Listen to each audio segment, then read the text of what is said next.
As the end of the season draws near and many competitors race towards the top 16, two men from the same camp will mark their mark on primetime rankings and take their spot by force. Tonight, as primetime returns to the modern-day Coliseum, the main event will be hosted by two of the division's hard-hitting competitors. Entering first, NM Leon, one of the half co-founders. He looks to lead by example tonight and try to beat another teammate of his. His quick and free-flowing combinations make him one of the smoothest fighters on the scene today. Carts shouldn't answer the call. I'm going to make it a rough night for him. But in order for Liam to have his right hand raised, he must defeat one man. Enter Carts, a pressure-style kickboxer who doesn't like to take a back step. His ability to counter and react to your movement puts him ahead of the competitors. Tonight will be a short notice replacement fight, and he doesn't intend on letting the opportunity pass by. I can outstrike him or outgrapple him. I believe I'm better in all aspects of this fight, and tonight I'm going to prove it. And so, with all that being said, fans, competitors and viewers of Primetime, please all take your seats as we kick off the final fight night of the season. Welcome to Primetime! Friends of Primetime, how are we all doing tonight? And Doc, as you said, is the final fight night card of the season, and what a banger it is. And just to throw it really quick, we have a new commentary partner in the booth tonight, Doc. We have the one and only Igo BP. Igo BP, you're very welcome to the broadcast table. It's great to have you here. Tell me, looking at that card there, mate, what fight is standing out to you? Yes, sir. Well, first off, thank you guys for even allowing me to be up here. The level that you guys run this production at is phenomenal. But looking at these fights, my man Perp is in the prelims fighting Hoo. That's one I'm looking at. My man Deagle Fly is fighting Ned. I know those two very well as well. Those are probably the two of my favorites apart from the main event and the co-main event. Those are always great fights. What are you looking at, man? Which fight stands out to you? Well, you got Carts in that main event. He's a very short notice replacement. NM Lin originally slated to fight Chris, but sadly he's had to pull out due to internet problems. And the Mystical Tree of Doom in the co-main event. You do have EK Fonte, now part of the EK camp instead of SMB, worked his way up, made himself known, and EK's taken him on now instead. You do have Intro in the on the main card against Johnny Adair. That should be an interesting fight. And of course, Reaper, you have two mystical names in the PlayStation division of LW Deaglefly versus Mr. Big Balls Ned. Yes, indeed we do. We've got LW Deaglefly versus the biggest of the balls, Ned. I'm proud to say I fought them both, Doc. You know, two great up-and-coming PS men there. But, you know, Doc, What do you think, mate? Come on, like, look at this card. This card is stacked top to bottom. And by the way, lads, I'm just going to point it out because I have to point it out.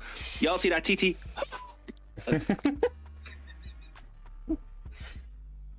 Guys, we're going to have a lot of TT.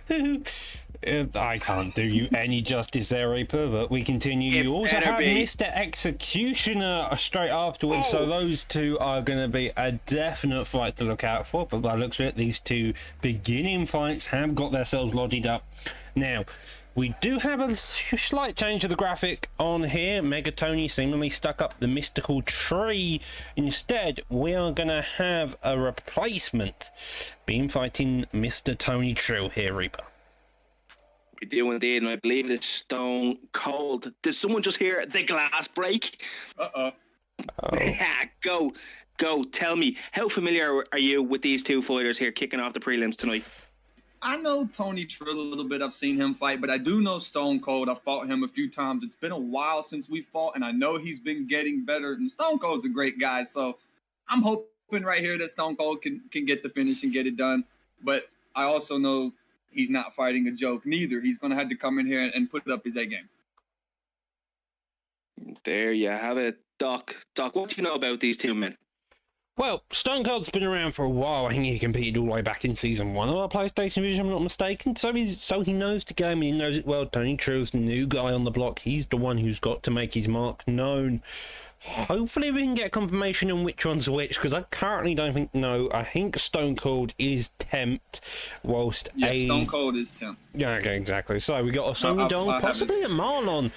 Now that's an Aldo pick. That is a 4-star Aldo pick without any of Aldo's actual capabilities. He can kick your legs, he's got the submissions, he can still get taken down, but as Song Yudong here go, I'll imagine he wants to keep it on the feet and he wants to box your head right off.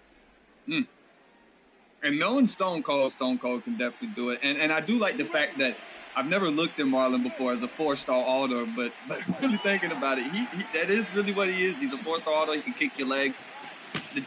The difference is, I don't think the body work is there, but that's also why he's a 4-star. I'm hoping to see Stone Cold come out here, throw in a few leg kicks, keep mixing them up, and hopefully put in some work here as he misses the spinning back kick to the body. Well, so far, that's the thing as well. Go ahead. Sorry, Doc, you go ahead there. I would say so far both of these guys going on a fairly steady pace. As I say that though, lovely 3-piece combination. Takedown is shot as out of range. A head kick lands flushly us a couple times. Neither of them are just really wanting to engage each other fully here, Reaper. Yeah, this is one of those things where Stone Cold's going to have to definitely slow down the pace, because we do know Marlon Moraes' gas tank is absolutely suspect. And shooting for a takedown there, that's not a bad idea. That's definitely going to slow down the pace and help him in the long run of this fight. 100%. And the way it was looking right there, just for about 10 seconds, it looked like Yudong was starting to really find a pace on the feet. He hit him with 2 1-2s back to back. Bam, level change. That's the exact same thing I would have done. Stone Cold, way to look out for yourself there. Now, Doc, if you're Stone Cold, you got top position. Are you looking to do damage, or are you looking for more control time? Well, Stone Cold's here looking for that damage, and he's keeping the control time, and I suppose that's what you want. Song Yudong keeps faking, going to that one, then does a very easy denial there, but somehow managed to get the read there. Congratulations, but now you end up into that posture up position. This is going to be a difficult position. Now he gets to side control. He's got denials here before, but now he ends up in sprawl and an easy get up here, but instead takes that backside. He seems to be looking for damage. He seems to be looking for control time all round, but Song Yudong is having a mixed match of being able to control the fight on the ground as well as on the feet so far, Reaper. Yeah, and if you look straight away at Stone Cold's stamina there as well, it's already coming down very quickly, and he's been the man on top. He's been the man putting all his body weight, all his pressure onto his opponent, and he's the man that is starting to gas go. Man. Panic. Well, that came out of nowhere. That's the prime time guarantee. That is the prime time guarantee that delivers every single weekend. And he's rocked again. And Stone Cold is showing out here tonight, Doc. It looks like he's getting close to finishing this fight if he can keep up the pressure. Well, he's trying to keep on that pressure, but Song Yudong managing to use that posting mechanic, getting out of the way of the distance, and now he's narrowly avoids the overhand clip there. Body kick fires through, and a straight in retaliation. Both of these guys are going at it quite nicely, both trying to keep the head off the center line a lot of the time, but neither of them getting fantastic reads on their overall defense here. And I like the fact that Reaper pointed out Stone Cold's stamina is low, and he did have top position during their grappling exchanges, and Yudong is still here with his stamina pretty good. But I would say that was Stone Cold's round. He did get the uppercut, he got the head kick, but I would be worried about that stamina. If it was me, Reaper, would you be worried about your stamina right now if you were in Stone Cold's predicament?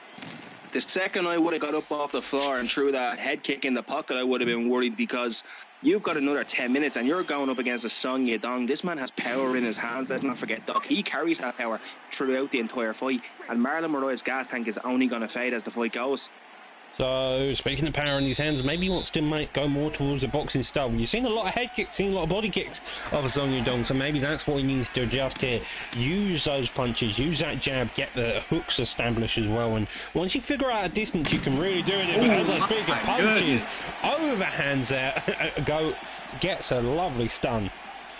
Man, hey, that kick right there. He's working the body. He's making them think low. He's going back up top, spinning heel kick to the head.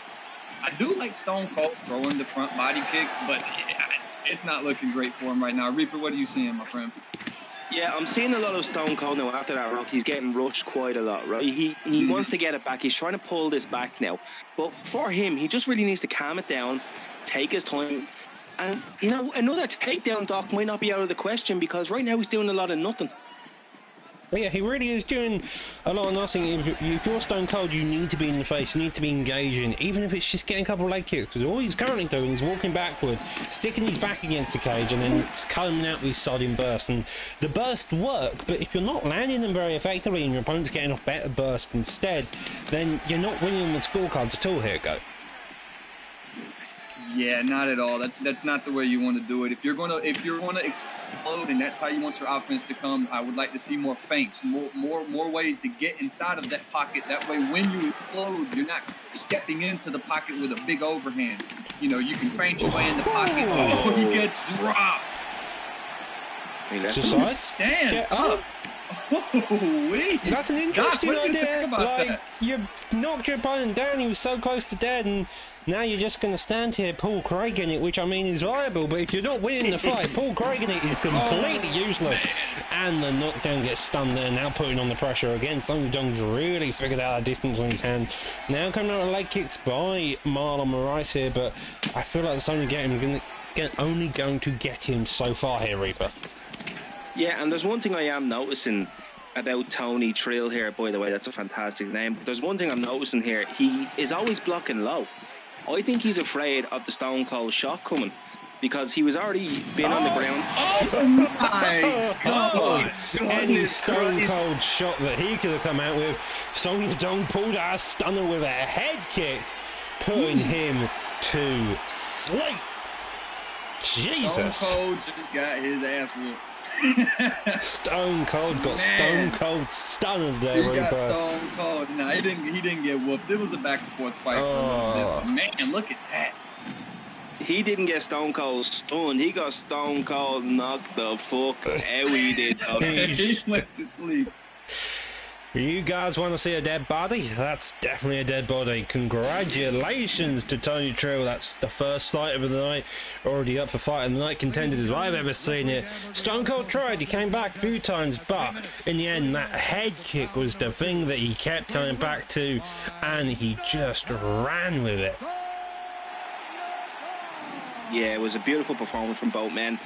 Feel like very, very early on after that takedown, Stone Cold was a little bit behind the 8 ball. You know, he was really working hard on that stamina. And Marlon Moraes a good pick, but if you're using Marlon Moraes, Go, as you know, you have to be moving forward. You have to stay in your opponent's face and really control the center. You can't be hanging around on the back foot. And it seemed like once they got up and everything settled, it seemed like Stone Cold, once he got rocked, once he was always trying to catch up. It seemed like he was trying to catch up. I'm getting that rock back. And then he'd get hit with a head kick. It seemed like he was constantly trying to play catch up there, and Tony Trill just never let him catch up. Doc, what do you think? Yeah, it did seem like that, and that's one of the issues with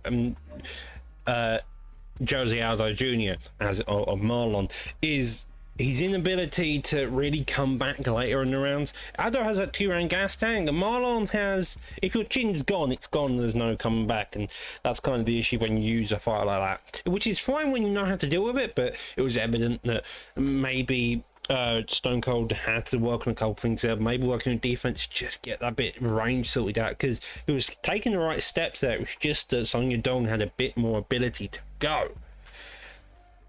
But with all that being said, then let's move back over to the Xbox division side now. This time around, we're going to be fighting CMXX 7005 versus RPG Evo here, Reaper. Yeah, you know, I'm very, very familiar with RPG Evo. Not too familiar with CXMSS 705, but I'm just going to call him C for this fight, Go.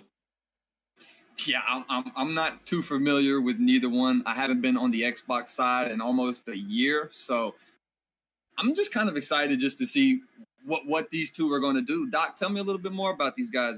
What you know about them? Well, Evo is an across-the-board striker. He's trained with a lot of people, now part of the RPG camp. That has the likes of Atakan and Corrupted MMA, formerly known as Top Striking. Both of them are well-developed strikers on their feet, are on the PlayStation side, so you'll wonder how that's going to work. So this is definitely part of the Xbox side of the camp. Not too sure who they've got. C I'm not sure who he is particularly, but we're about to find out here. Probably making his live debut, I want to say. I could be wrong, but he's picked McGregor, so he's definitely confident in his hands. He's looking to keep that distance, you would imagine here, Reaper, and overall should be looking for a very competitive fight here. Yeah, and I know Humble is looking at this fight somewhere, and we just got an orthodox McGregor, so that's definitely going to make him happy with Pettis deciding to check those leg kicks. The one thing I am noticing about this fight, though, straight away, is Anthony Pettis go. He's very heavy on the pressure, right? Wants to put McGregor on that back foot and just keep him up against the cage and not allow him to have freedom of movement. Yeah, I would do the same thing. McGregor, once he gets flowing, it's hard to deal with. That spinning back kick was almost there. It's hard to deal with a McGregor that gets rolling. Once his combinations start landing, he's deadly. So I play the same way. I always try to push them back. But right now, man, this Pettis is looking pretty good. Working the legs. Doc, what are you seeing so far? Well, he's worked the legs, he's scattergunning shots across the board. McGregor needs to figure out what range he wants to play. Does he want to play on the back end, or does he want to come forward? Because that's your first and foremost talent here, because McGregor can play both. It's just how you want to play both. Do you play more defensive, or do you play more aggressive? So far, though, Pettis is the one playing a defensive measure, and it's really working out for him. Scattergunning techniques across the board, going for the legs, now shooting on the takedowns. Double leg bail there into the back, man, and now looking for a takedown here, Reaper. Yeah, Evo is so high level the way he started off this fight. Evo's had his experience against many McGregor players, and he knows now how to beat these gentlemen down to a T-goat. He's so well experienced, he's so well diverse. One thing he can't do that I did notice there, Goat, was trade in the pocket. That's something you can't be doing. You can't be getting too overzealous with your striking. Best idea to get McGregor back down to the mat if you can do and start locking up the grappling again. I 100% agree. The last thing you want to do is you start landing a few shots on McGregor, you get confident, and you start trading with him. That's a mistake. You do not want to trade with a McGregor. I'm glad that McGregor is back in southpaw. That makes me happier because that left hand is deadly. But right now, Evo, he looks calm. He looks like he has control of the fight right now. Doc, are you seeing the same thing? Yeah, he looks very calm, very controlled and kept. An axe kick comes out, does get the hit on, which is brilliant. Does get that way of that front kick. McGregor, I feel like he needs to work on something. He don't go for the kicks, go with the boxing. That's where McGregor's good. Yes, the kicks have done a bit of damage to his pick power, but if you can make Evo overconfident, if you can use that confidence against him, you could start catching him quite nicely. And especially on big shots like that, a jumping, spinning body kick, you can just get one sidestep off and you can clip him easily with a lead hook there, Reaper.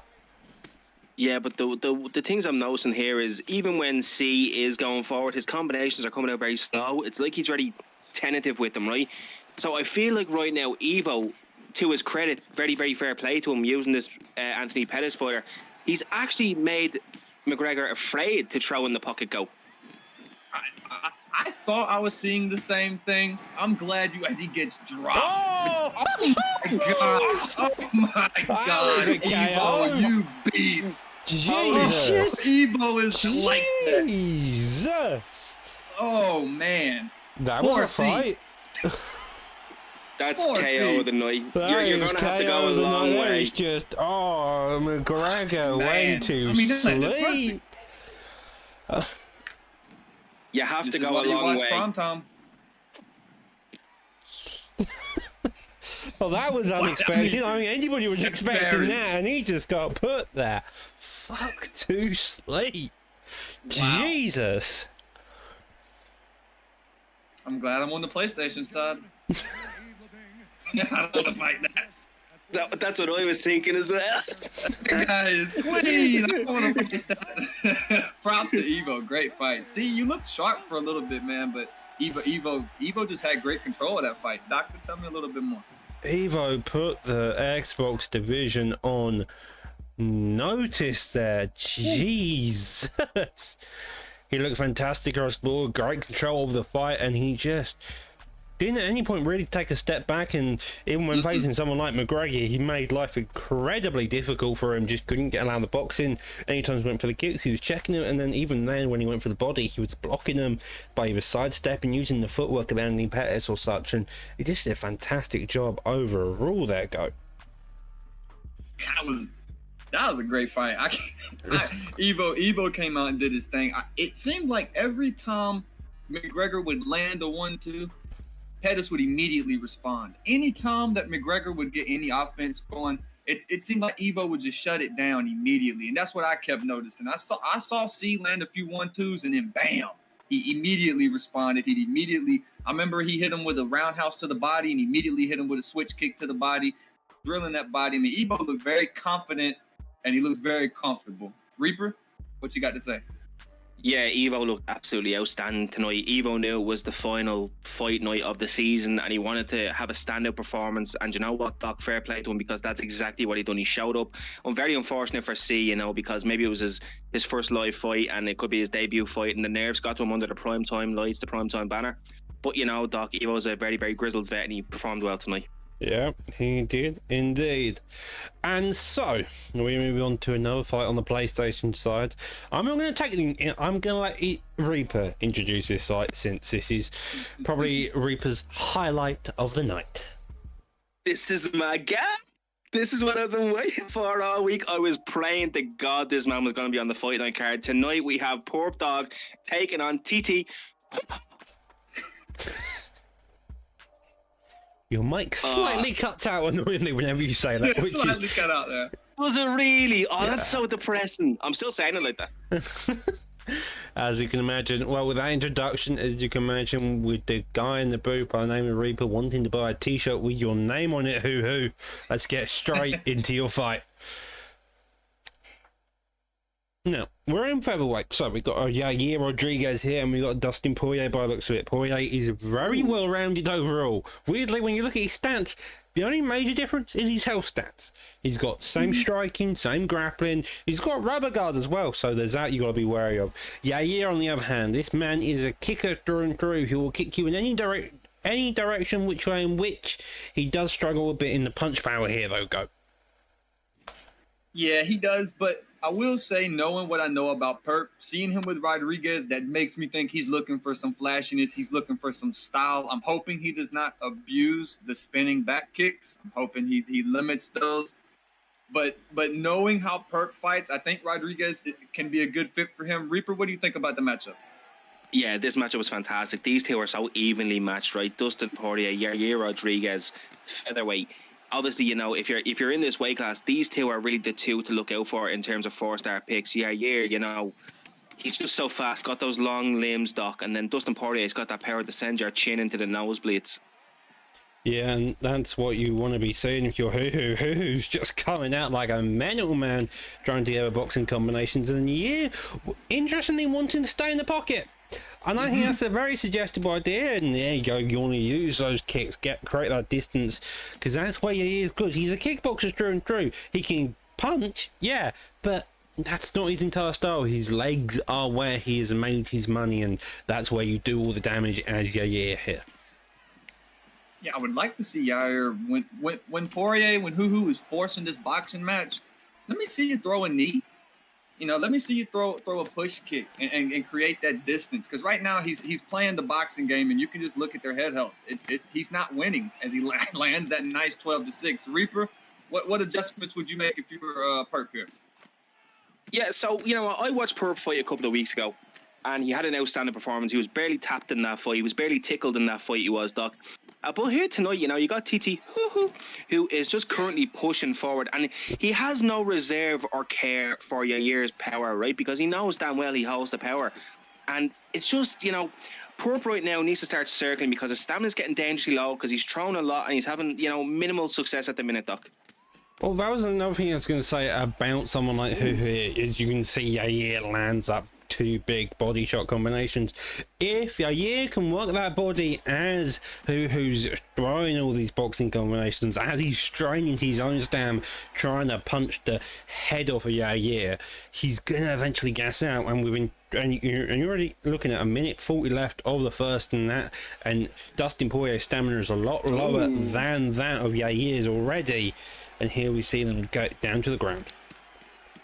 I was about to say, I agree with Artivore in the Twitch comments. He needs to utilize teeps and distance fighting, but now he does not quite have that option, because he is now got put on his back. Reaper, what are you doing right here? You're getting your face smashed in right here. What are you doing differently when you stand up? How are you getting out of this position And what are you doing when you stand back up? Because this boxing match that he's having right now, it's not working. Yeah, you know, it was a very good idea from TT to take the fight to the ground. You know, he was getting a little bit caught on the feet, right? He was quite fresh in the fight. He was quite a little bit cold, Doc. The fight had only started, and he was getting caught a little bit. But now Porp right back to his feet, and now we're back to another stand-up kickboxing war, Doc, as he spins there. Yeah, lovely job spinning, working again that body. That's what you want. You can see the stamina difference is majorly different. However, the head at the end for Yair was blinking, and that's where the biggest distance is. If Huhu can land a couple of shots at the right times, as you can see in those little bits of the slow-mo segments, if he can land those shots as that head blinking, as that stamp slightly lower, that's increased vulnerability, and that could lead to a stun or possibly a knockdown. It's kind of seems like it's the case. It's between head health and stamina, and which one's going to go first here. That's exactly what I'm seeing. And if I'm Huhu, I'm slowing down my combinations, but I'm keeping up the pressure. With Poirier, you don't have it's not like you're using somebody like Nate. You don't have to, hit him with right there. You don't have to hit him with 4 or 5 shots. When you have the power of Poirier, it takes 1 shot. And that head health is getting low. Reaper, it's not looking great for my guy Perk. No, it isn't, and just to go back to what you were saying about slowing down the combinations, I was literally about to say, do you see how low that head health is? I would go in there and I would throw about, wait, no, Perk's coming back here. TT,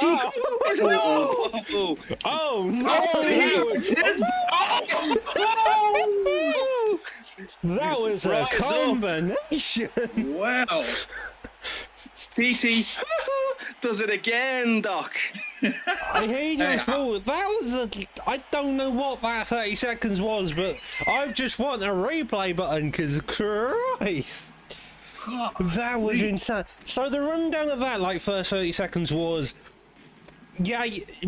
Poirier coming forward, Yair stunning him, Yair getting overconfident, throwing a head kick, Poirier ducking, gassing out Yair. Yair then goes down to that body and absolute just murks him on the way down, and he throws a hook, but I feel like that's more of an elbow there. Jesus! Yeah. That was nasty. Sorry, we just had Evo's carry of the night. We're only 3rd fight in. This is what you come for.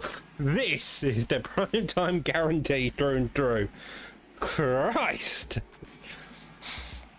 Yeah, this fight night has been absolutely insane so far. Evo with the beautiful spin kick KO, and now you have TT with a half forearm, half elbow KO go. We said Evo had knockout of the night. Now we're thinking maybe who. I think maybe we should wait until we get to the main event, and then we start talking about the knockout of the night, because after that fight, man, you have no idea. We've already had a spinning kick KO. We just saw a forearm elbow KO. There's no telling what craziness is coming up next. And with Executioner, Reaper, you were talking a little bit about him beforehand, so tell me a little bit about Executioner. Mate, this lad is absolute quality. Doc, you know Executioner, right? Last week we had the Executioner where Humble cut that absolute set in stone legacy promo WWE of the Executioner has been executed. We shall see tonight, Doc, if we're going to get that same tonight, or will the Executioner bring it back home? Will the Executioner be the Executioner, or will he be the one with the head on the chopping block? Up next, we're going to have Derek Brunson versus Michael Bisping. Prodigy picking Bisping. Executioner as Derek Brunson. If Executioner wants to play Derek Brunson correctly, he's going to get knocked down 3 or 4 times and somehow manage to backfly him and pull off a submission. That is how you play Derek Brunson. That is how you play Oliveira. Both of these guys are notorious for that style. Let's see how it comes out here. Go. I'm excited for the Brunson pick. I'll be honest. I was thinking of all of the picks that could come with 4-star. Brunson never popped in my head. I'm excited to see if he's using Brunson for his wrestling, or is he using it just for the punch power, or does he just like Brunson? But I'm curious to see if he implements a heavy grappling style, a sort of come forward, straight in your face, get you on the ground type of style, or as you see, he's going backwards right here in the beginning. Yeah, there we go. Immediate shot. Reaper.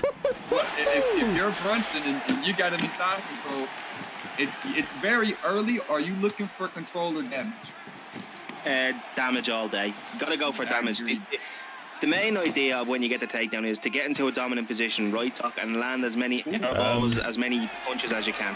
Yeah, and that's kind of the position on the ground. You're looking for top man, you're looking for side control, and you're looking to bash your guy's head in. A couple of tips coming out here by Bisping. Now Brunson, but he's back against Decay, getting lead hooked here. It should be noted that Derek Brunson and Damian Maia share one similarity, and that is that they have the exact same jab straight animation. I'll be honest, there's no other way I would have ever learned that if I had not heard that from you. I can't lie to you. Can I ask, why did Brunson stand up? I'm not too sure, to be honest. Full guard is a good position to do it, and so far Prodigy is having the most success on the feet. Maybe we get to see another takedown early on.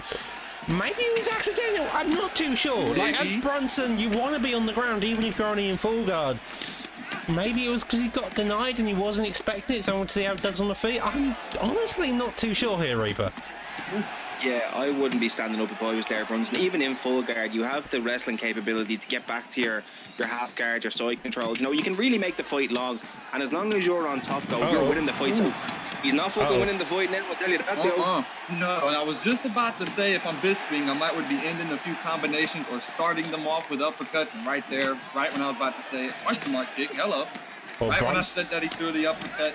Reaper, if you know you're outclassing, and Doc is person to you as well, if you know you're winning on the feet, in your head, are you also starting to think, I know a shot is coming, I should get this uppercut ready, or what are you guys thinking in this position if you're Bisping?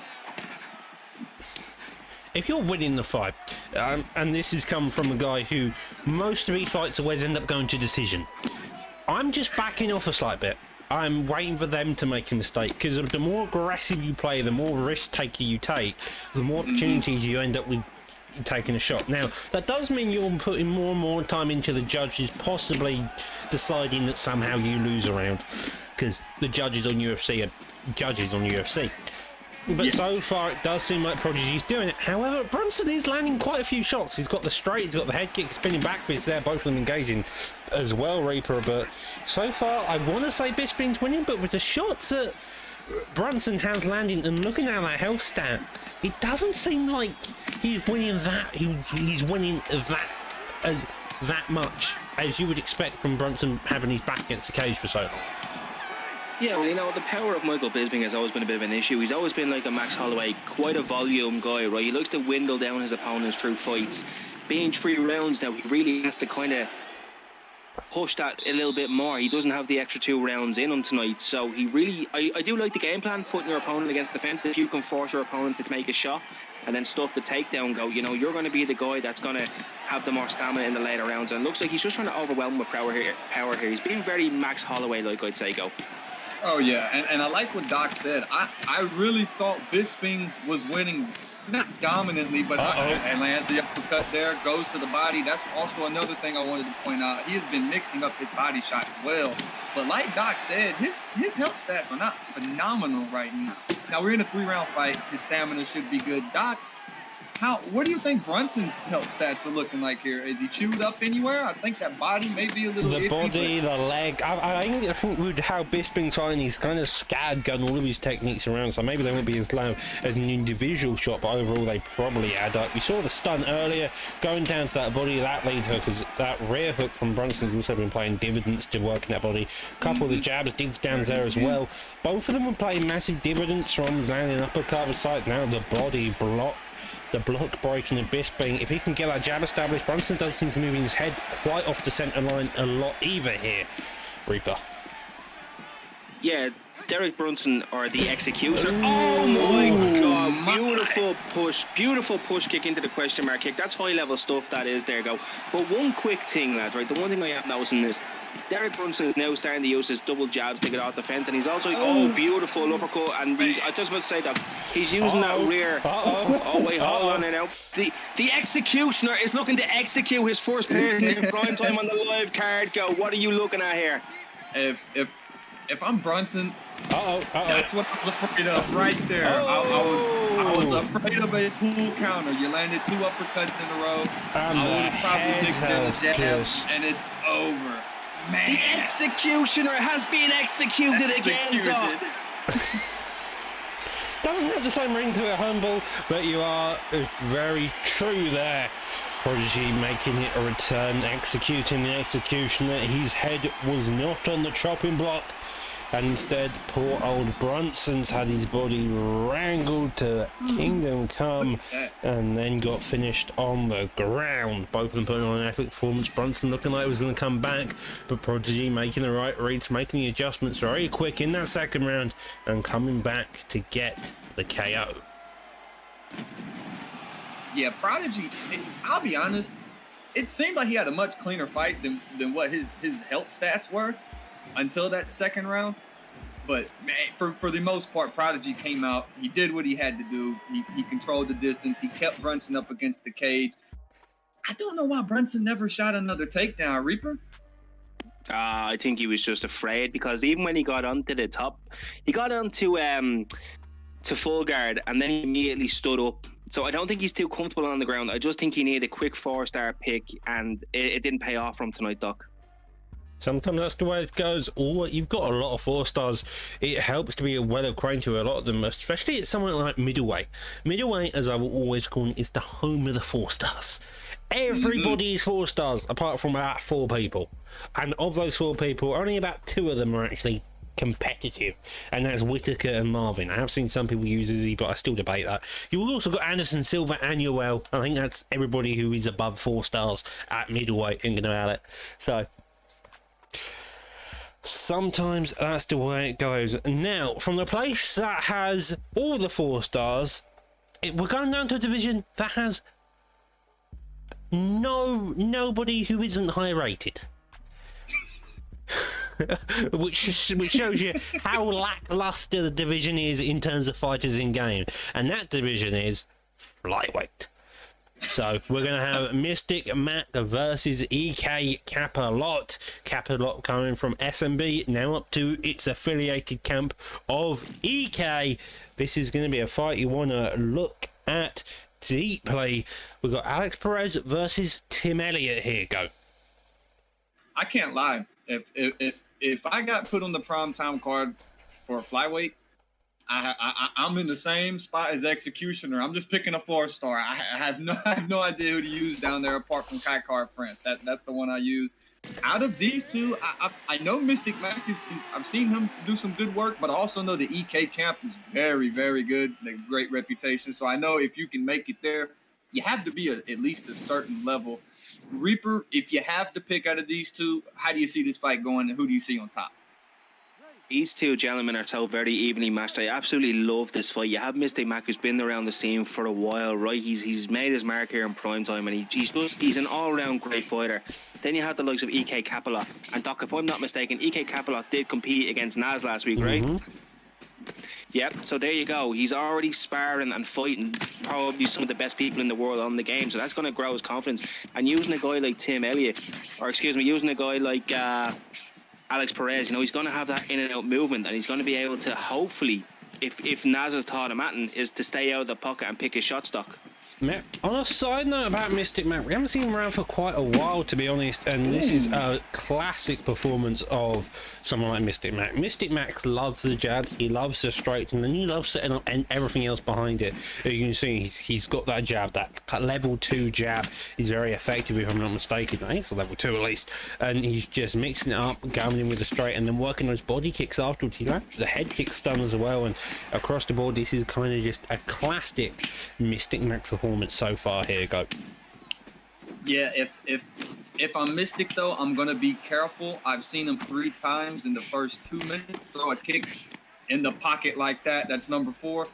If I'm Kapalot, if I think you're about to throw that, I'm just holding block and stepping forward. And when I see your kick animation start, I am swinging. I know I've been caught a lot by throwing hooks in the pocket. Throwing kicks in the pocket. And it's something I've already seen 3 to 4 times. I would just be wary about that. Reaper, apart from being in bottom position, apart from Mystic not being in a great spot right now, what other changes would you make in the striking? Or did you see any other changes he should make? I did see Mystic Mac being very, very aggressive on the feet. As Doc said, he does love his jabs. He's like a long, lengthy fighter. He loves to set up his techniques, and he's so clinical and technical with every movement. There's no wasted movement with Mystic Mac. Being on the ground here, though, Doc, I will say, EK Kapalot, he has in his camp, right, he has a lot of diversity. He's got Naz, a very known wrestler. He's got EK Tadpole, a very well-known flashy fighter, and then Samurai Robin, a more technical kickboxer. So he's well at home in all areas of this game now, Doc. So he has a very good chance here of keeping this fight on the ground and locking up a submission possibly. Yeah, he's well adjusted and across the board he understands each technique, but so does Mac. But so far it does seem like Kapalot's the better grappler overall. He's more built, he's more adjusted, but you have got to remember that the damage Mystic Mac landed on the feet was quite a significant amount, so it's going to be the case of Kapalot really needs to make sure he lands a lot of damage now, so he's still winning on the judges' scorecard by the end of the round. I don't know. It doesn't seem like Mystic's ground game is as good as his stand-up, which is what Doc just said. But I am not sure if I would have stood up. It is 5 seconds. Yeah, you got a last minute sections. If you're Mystic Mac there, you're covering up, you're Paul Craig in it, and that's what he did there. It would be nice to see the stats, see how it mixes up, because again, it's going to be it's the question of, for that entire round there, was the damage Mystic Mac did at the beginning more or less than the damage Kapalot did at the end on the grappling department? And that's kind of where you are, especially when you include there's a stun there. So that's the first round done. We're now moving to the second round, Reaper. What's your bet for this so far? Well, the one thing I am noticing is Kapalot's come out right, and he's a lot more comfortable on the feet here. He's now starting to trade with this Tim Elliott, and for Mystic Mac, this is the best place to be. You know, if you can lure him into this striking contest, it's only going to go in your favor. Yeah, so far he's mostly won on the feet. He's letting his combinations go, and he seems very confident on the feet. And if he can lure Kapalot into this stand and bang type of fight, we could really see a shift in this round. You could see a big shift here. But also, you're seeing Kapalot is no scrum, he's no bum. Kapalot's been here, he knows how to handle himself on the feet right there with the slip cross, following it with the hook. Doc, what are you seeing so far this round? It's looking like Kapalot is holding his own on the feet. He's holding his own on the feet quite nicely. Does get a lead hook there. As Reaper mentioned earlier, he's understanding when now to more engage. He's looking for those pullbacks. He knows that Mac's a bit more interested. It's just that head movement, one of the key parts against Mac. He is an Aussie, so you do have that ping relation. But that's kind of what you get when you're in a global league, as we always mention. It's a global league. You're going to end up with a couple of odd ping fights, and sometimes if you're really kind of on the unlucky side, to be fair, you end up finding people who are in Aussie in Australia, and that ping, as long as it's stable, you're fine. If it's not stable, then that's something we can look at later on here, Reaper. Yeah, but it always goes back to the same time, whether the ping is good or the ping is bad, you're in this position and you have to adapt and overcome. And right now, Kapalot is just having such a performance. He was winning the exchanges on the feet. Now he's got him back onto the ground, and he's controlling him here now. Going to probably look for backside yet. Yeah, that's what I was about to say. It looked like he started finding his range on the feet. He was starting to land right when Mystic forgot about the takedown. Bam, took him down. Now he's in a dominant position. He's got him in full mount, now half guard. Kept him in top mount here, and it's been a really good performance so far for Kapalot, Doc. Yeah, it's a really good performance. Does seem like Kapalot's making some fantastic reads. It's one not to guess. It was hard watching, but that's legal. As much as some of the community despise it. As again, though, you've also got to be wary that when you do get denied once, if you get another, if you go instantly for a transition, it's slower, and that's the issue, which allows someone to get another deny, and that allows someone to put you into an armbar based position. That red bar slowly creeping up. You have only got 25 seconds left on the clock. Will that be enough time for Kapalot? I'm not too sure, to be honest here, Reaper. Yeah, it looks like it's starting to slow down as we come into the final 10 seconds. If anything, I think an escape is imminent at this point. Mystic Mac really has to kind of just control his breathing and really push down on them triggers a little bit softer, because the bar was starting to creep up a little bit too much for my liking there. Yeah, I was about to say the same thing. Maybe slow down right there, but he got out of it. He's looking good. But I do think it's 2-0 Perez. I think Mac needs a finish. But if I'm Kapalot, I'm not sure if I'm running from a stand-up fight. I mean, look at how he's coming out right here, hitting him with the double jab, keeps him where he wants him. Gets hit with a head kick. Doc, Well, now you get down the swinging. takedown, now you go down there, and now you end up back on the ground. Look at that. This has been Capelotti's fight and game plan for the entirety of these last 3 rounds. It's just, I don't want any of the smoke on the feet. It's too risky. You're throwing head kicks, you're throwing those jab strikes, and you're throwing a head kick behind it as soon as I move my head. That's a risky place to be. So I'm going to take you down, I'm going to grapple, and I'm going to make this fight dirty as all hell. As I said, he managed to gain crucifix there. Does get out of it into side saddle here, Reaper. And now he's still got dangerous time because elbows can just start coming raining down as they do now. Yeah, do you know what this is reminding me of, right? And this is such a stretch to go, but he's reminding me of Khabib, the way he's fighting. On the feet, he takes him down, works him on the ground, and then he scares him so much on the feet that the arms come down to protect the takedown, but then when he's least expecting it go, he just takes him down again, and then he just rains down ground and pound.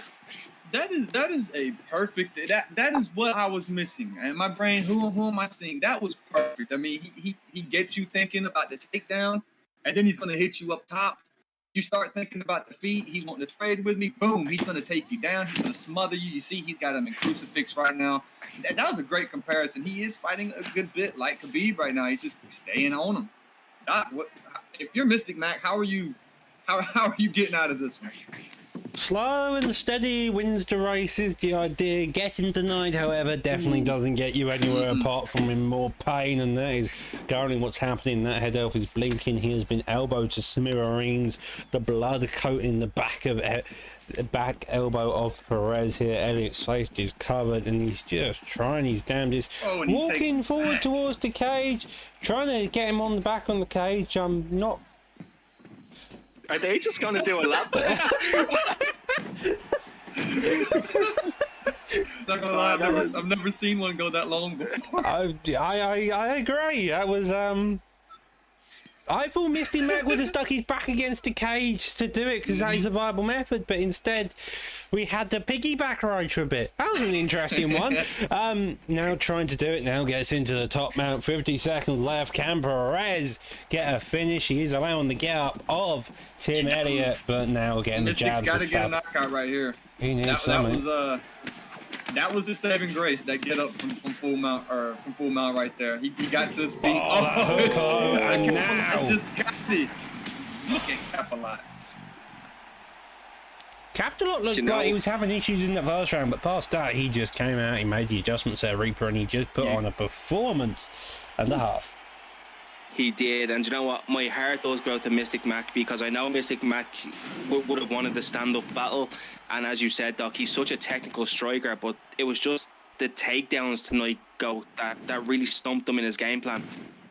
Yeah, it seemed like once he realized he was a little outclassed on the feet, it didn't really go well from there.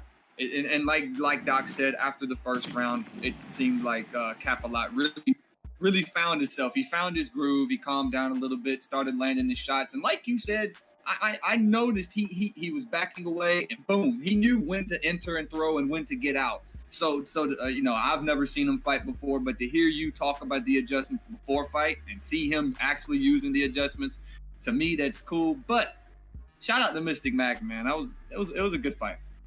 Including the 5-second segment where we just saw a piggyback happen in the middle of the cage. Lovely. Piggyback. Yeah, can't deny a piggyback at all. And now we're going to go into our featured prelim of tonight. We're going to have Cole, also better known as Limited, back from the olden days, versus Raw Pappy Reaper. What can you tell me about these two in the welterweight division? I remember when Cole burst back onto the scene here in prime time and had an absolute standout performance. I believe it was against Solington, and at the time I didn't know him as Limited, so it was news to me that he was such a grizzled vet. But coming up against Raw Pappy, he's one of those guys that just likes to make the fight dirty. He likes to make it just a street brawl go. Yeah, and we're seeing another McGregor versus Pettis. I'm curious to see if you said Cole likes to be aggressive and get in your face, or Pappy? Pappy. Well, I'm and Pappy went with kind of a McGregor with main. the Pettis pick. So maybe we're going to see another case of a Pettis smothering a McGregor like we saw earlier. Maybe a possible tornado kick coming out as well. Who knows? Limits couldn't start now, Cole, since he wants to go by the name Cole. Don't change your names, please. It saves me all the more hassle. Because I know you by one name, then I've got to change it. And you get to be known by one name.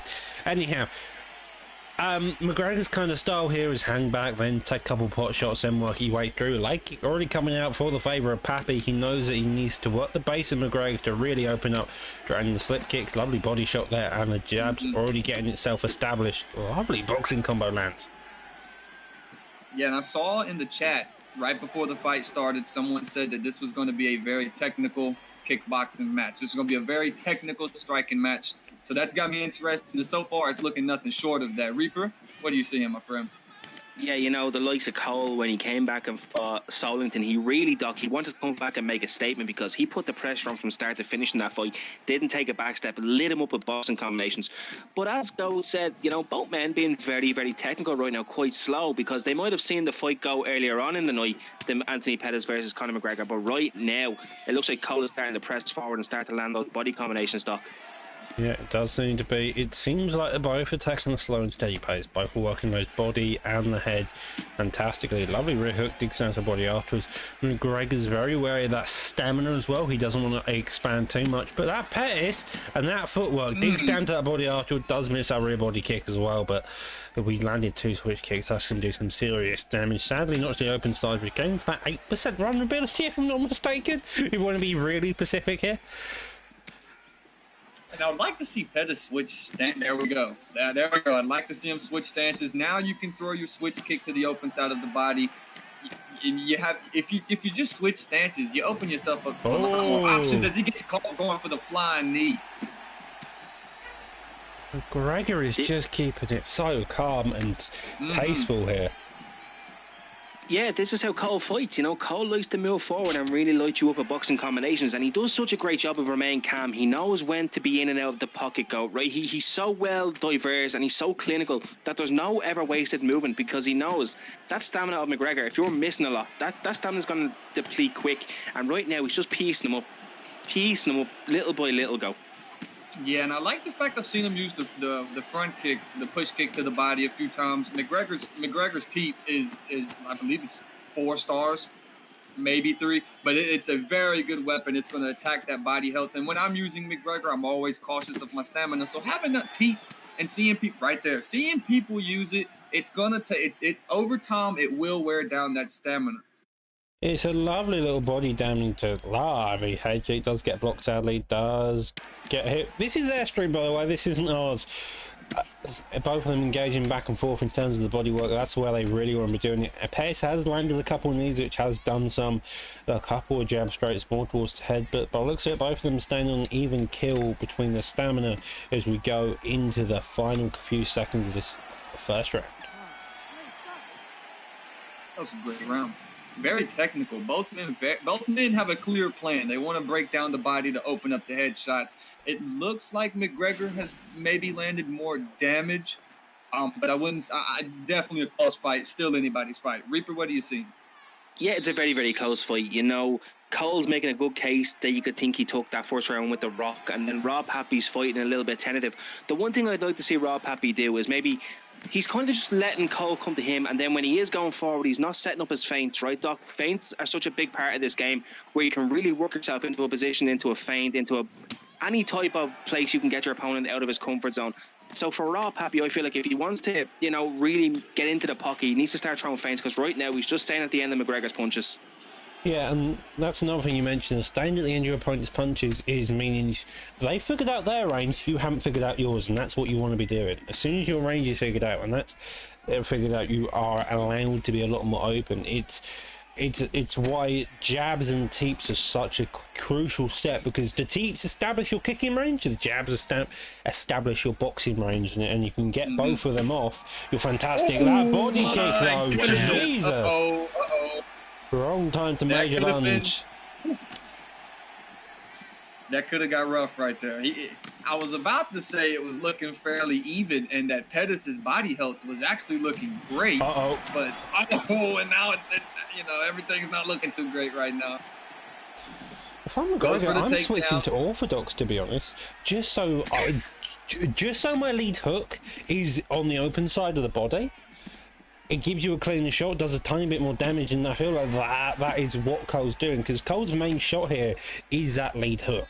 Well, whenever you look in, whenever he gets stunned, he's always running at lead hook, and so if I'm Pettis, I'm going back into my other stance, and I'm just hoping that McGregor decides he wants to switch instead, I feel like.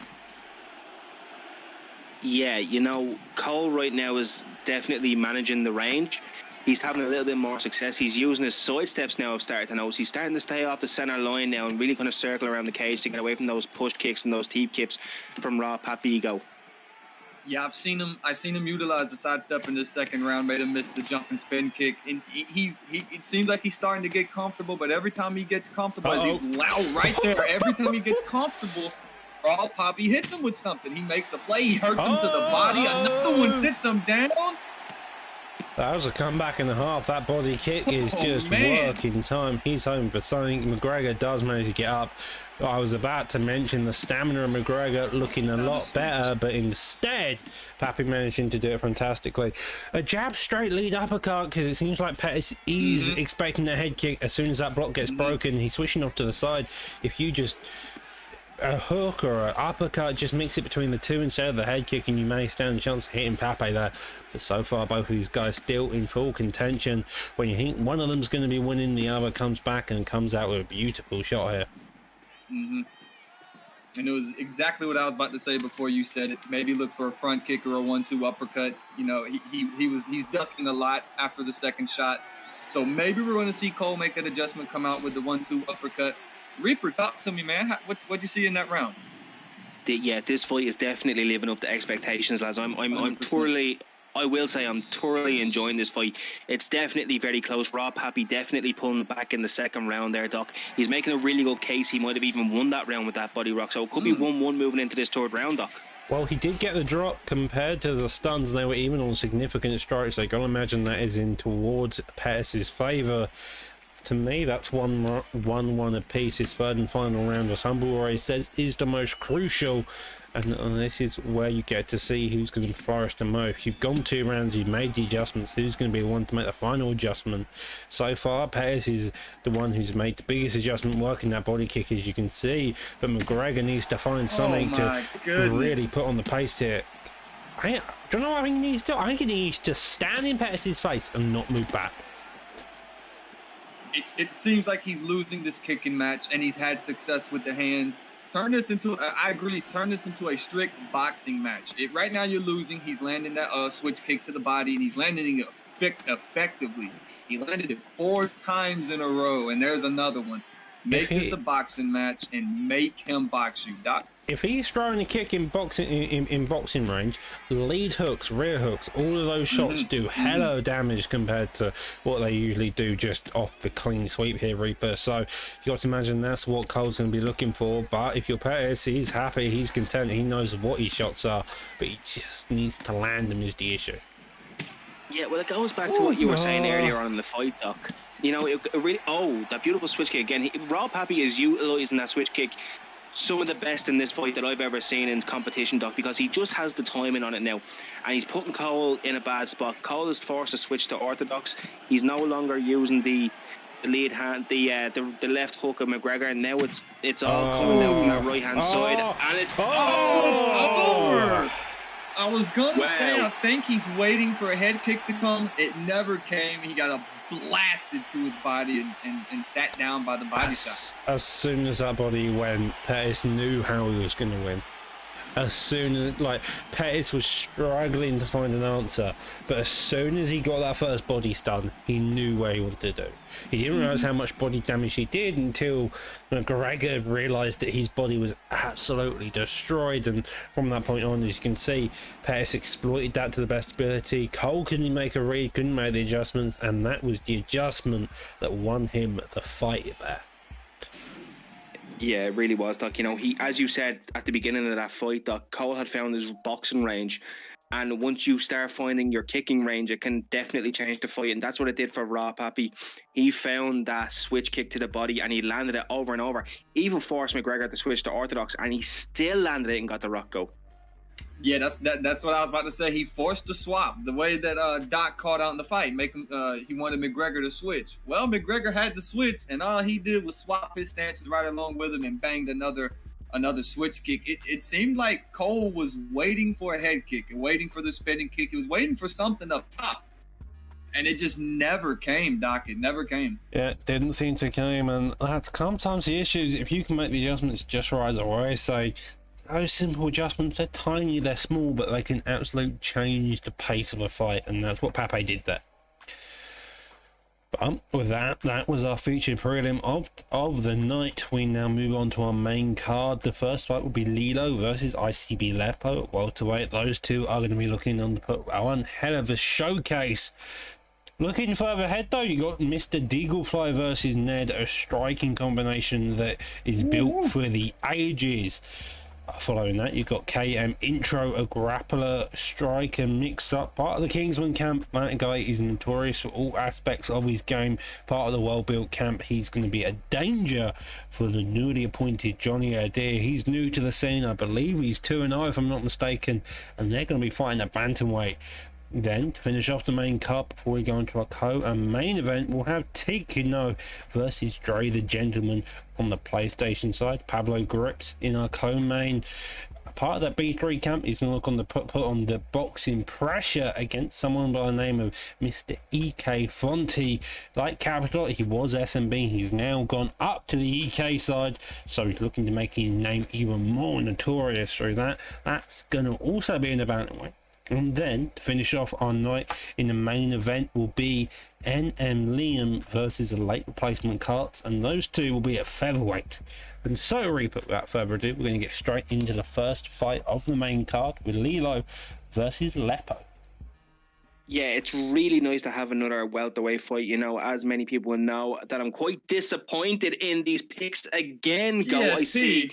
I see no Colby Covington. This is Colby Covington slander, go, and I will not stand for it. I mean, I'm surprised you're bitching about Colby Covington when Leon Edwards is probably the most dominant welterweight currently on the planet, getting the head kick out. Edwards beats Colby. I don't care what you say. No. Edwards beats Colby.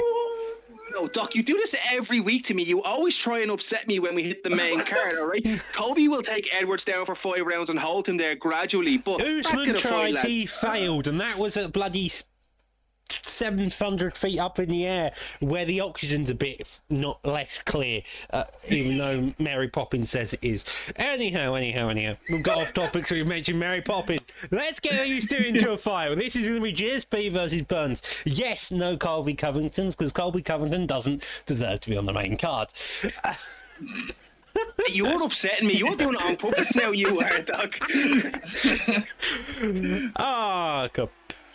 So, Burns is a good pick. He's got boxing. Sorry to cut you off there. Go. Just a quick rundown. Burns, jiu-jitsu guy, got the boxing, planning on my hands. He can hit power punch. Got a decent chin. GSP suffers in the chin stat. With the 5-star GSP, doesn't have fantastic legs. He's got a 98 ground and pound stat and a top game, and I'm not mistaken. And is overall dominant on the ground. However, jiu-jitsu is viable. But both these guys are strikers, not grapplers. Here you go. Yeah, I was gonna say I saw Lipo right before the fight. Lipo's in the Twitch chat, and he said bet on him. He's been the best for a while. I was not expecting him to be using GSP. That's Lepo, you're saying, not Lipo. Now, I did see he's up 8-4. Now, I don't know how often these guys fight each other on primetime. I don't know if they've sparred. Does that particularly matter to most people who's fighting on the cards? If they get an opponent that they've lost to before, or are most people looking to get that revenge, Doc? Well, as you may not be used to, as we always say, you're under the bright lights. You're under the bright lights at prime time, and I think people understand this. You could be dominating someone outside of it in spars, you messing about. It doesn't matter. But as soon as you're under the bright lights, those nerves kick in. That pace, you've got. It's a different fight. It's a different kettle of fish, and that's what Lepo's got to be wary of. Not to make sure to be overconfident. And now we get to see a rubber guard attempt here go straight into stack guard, though, here, Reaper. Yeah, you know, Lepo straight away. You know, Doc, you call Lepo a striker, but I swear to God, every single one of this man's fight I've ever watched, he hits the ground more than he does on the feet. Evo's fight last week. going for a quick arm bar. I will say I don't see it. I don't see it getting there with Gilbert. Gilbert is way too solid on the ground to catch this early.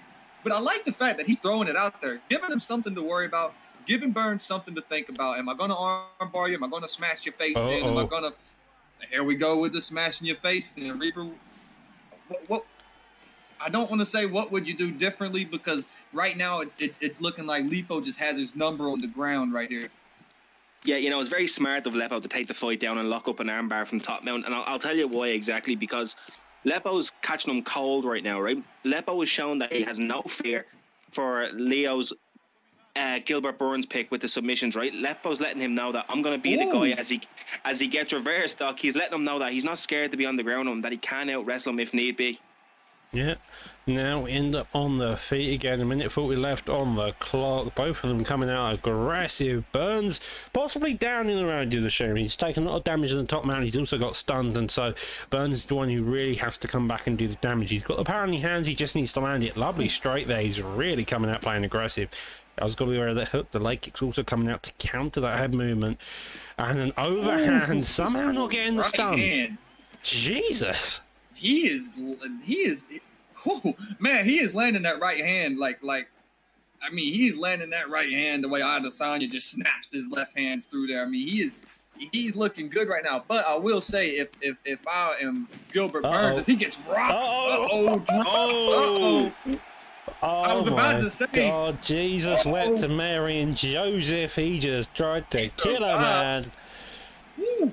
Burns was looking solid, but Reaper, all of a sudden, GSP comes out, knocks him down, nearly head kicks him on the way down, and we end up back in top man to finish off the first round here. Yeah, right back to... Go ahead. No, you go ahead, go. All I was going to say was if I was Burns, I don't think I would have stood up. I think I would have kept my top position, even if I'm not super confident. I have to show him I'm not afraid of the ground game, and especially after he unloaded some ground and pound, I got to show him I can attack offensively too. So that's my only critique is I wish Gilbert would have stayed on the ground with him. But go ahead, Reaper.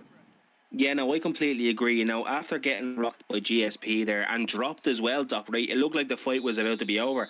That's gonna hurt his confidence a bit, right? Because now he has to be careful with his head movement when he's rocked, or just head movement in general. And now, Doc, we're right back. No touch. I didn't see a touch of gloves there, Doc. I could be wrong, but I didn't see a touch of gloves. I didn't see a touch of gloves. And so far, GSP now going for another triangle. That's an interesting attempt, to say the least. Maybe Lepo knows something we don't, but that's an attempt he ditches on fairly quickly. Now going to the side control position. He has got to be wary that you got crucifix he can try and do, but instead we go straight into sprawl. A backside attempt there as well, and both of these guys still relatively dangerous in either position. Burns has got a knee bar he could threaten, but he's first got to get it wrapped up, and it's a very easy night if you know what you're looking for. Back mount into back sin, the RNC is banned, so can't go for it. Does have a top mount or an arm bar, maybe even a backside position to go to now.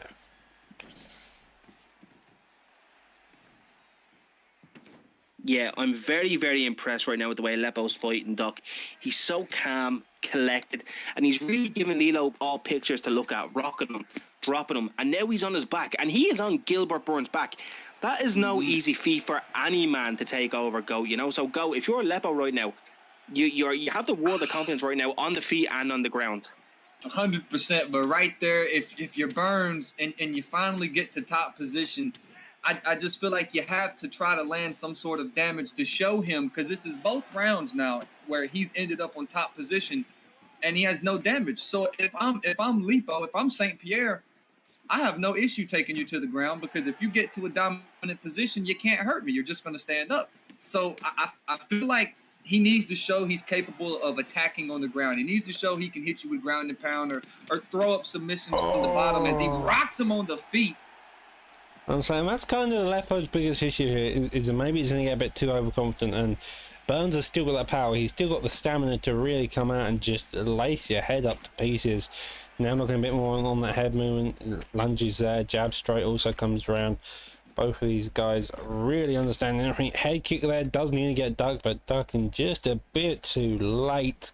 Minute 20 left on the clock. Burns with the stun. Head kick comes out again. It seems like Burns is kind of desperate to find a shot, but I feel like the way you really find the shot so far is by making Lepo overconfident, stand in your pocket, throw too many shots at the wrong time, and you clip him with one of Gilbert Burns' power punches here, Reaper.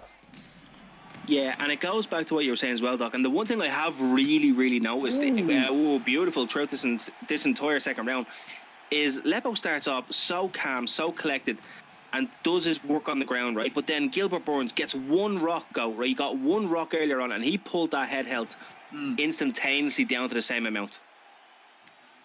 Yeah, and right there, that's what I'm talking about. Moments when he's on top position, and he's just it seems like Lepo does not respect him on the ground at all. I'm going to make my transitions because you're not going to hurt me. I'm going to flip you. Like he's not hesitating. I mean, he's just dominating the ground game, and to have a character like Gilbert that can really attack on the ground from both top position and bottom position, I just want to see him implement more of that.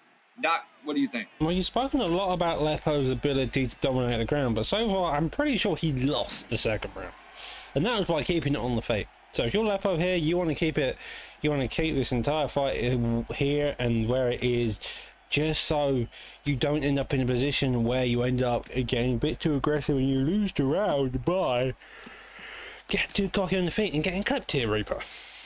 Yeah, and that's one thing that Lepo does struggle with, right? Every time Lepo pulls ahead in a fight, he really likes to test it in the stand-up and see if he can outwork someone on the feet. But when he gets rocked go, the one thing he does like to do is take the fight to the ground and really overwhelm his opponents. And that's what he's doing right now. And I wouldn't be surprised if he was going to lock up a armbar here, go. And I've actually seen Lepo do that throughout this fight, had success on the ground, and then throughout the round, he'd end up standing up, trading and banging, and he'd get caught. So I see that. And if you're Lepo, I don't know why you take that risk. I don't know why you take the risk. He's not threatening you on the ground. I wouldn't even exchange on the feet. I would be forward pressing you to that cage, and we're gonna grapple 100%. Doc. Well, he's got the back, and this could be all Burns needs. He decides to hold the back for a bit longer than you'd imagine he would do. Does get the deny there. I'm kind of expecting to get up because I'm Burns, I'm getting up. But instead, though, he goes for a top man position, which is exactly what you want. Half guard does get taken there, and he's going to go instantly for the get up and take side control. This is what we needed in the first round. This is what we needed in the first round when he flipped you and you got on top position. We needed to see this ground game because I really do believe this fight would be a lot different if he had been doing this from the start, showing that he's capable, showing he can put you in bad positions. I think it would have been a little bit different. I think Lepo would not be as confident right now as he rocks him on the feet. Oh, did he take it? And he comes and he rocks down. Down. Oh my God! Goodness! Oh God! Okay. Coming back, trying to defend any shots, but he's just getting conquered back and forth by the hooks. Now on bottom, that's a knockdown each way. It's going to be the case where whoever's got the better strikes here. He needs to keep Lepo busy. He's going to have to hope to God that he got the judges, maybe get a reversal, but by the looks of it, Lepo's going to try play conkers with his heads again. Hook, either way, hook and another hook. Oh my God, Reaper, this fight's a close one to say the least. Christ on a bike. Yeah, this fight just turned into an all-out war. This went from Lepo dominating in round one to Leo getting the drop in round two, and then it just turned into absolute backyard mayhem. Go. It turned into chaos. I think Lepo's content. I think Lepo's happy. I think he thinks he's won the third round, but who knows? Who's sure? Man, it turned into a brawl quick. That third round was insane. I don't know who's won this because the UFC judges are special. Now we got Mr. Humbledink saying pure entertainment, 100% that last round. That last round was a It's the primetime guarantee through and through. Massive entertainment, close fights, and this is what you come to see. Lepo putting on one hell of a performance. Seems like they're going to go for the takedowns, but who's particularly sure when you had those two back-to-back knockdowns on either side there? Here we are as we get ready to listen to the judge's decision, boys. Gilbert Burns does not look too happy. Go. Yeah, if I'm Gilbert Burns, I'm not 100% happy right here in these rounds. I don't think I won round 3. You know, I would be a little bit upset too. Lepo TSP gets his takes hand the raised. victory. I didn't hear the judges' scorecards over the sound of Goat there annoyingly, but hopefully they get to show us the stats. Go and your maybe opening I- into the stats. I'd like to see the stats. Maybe.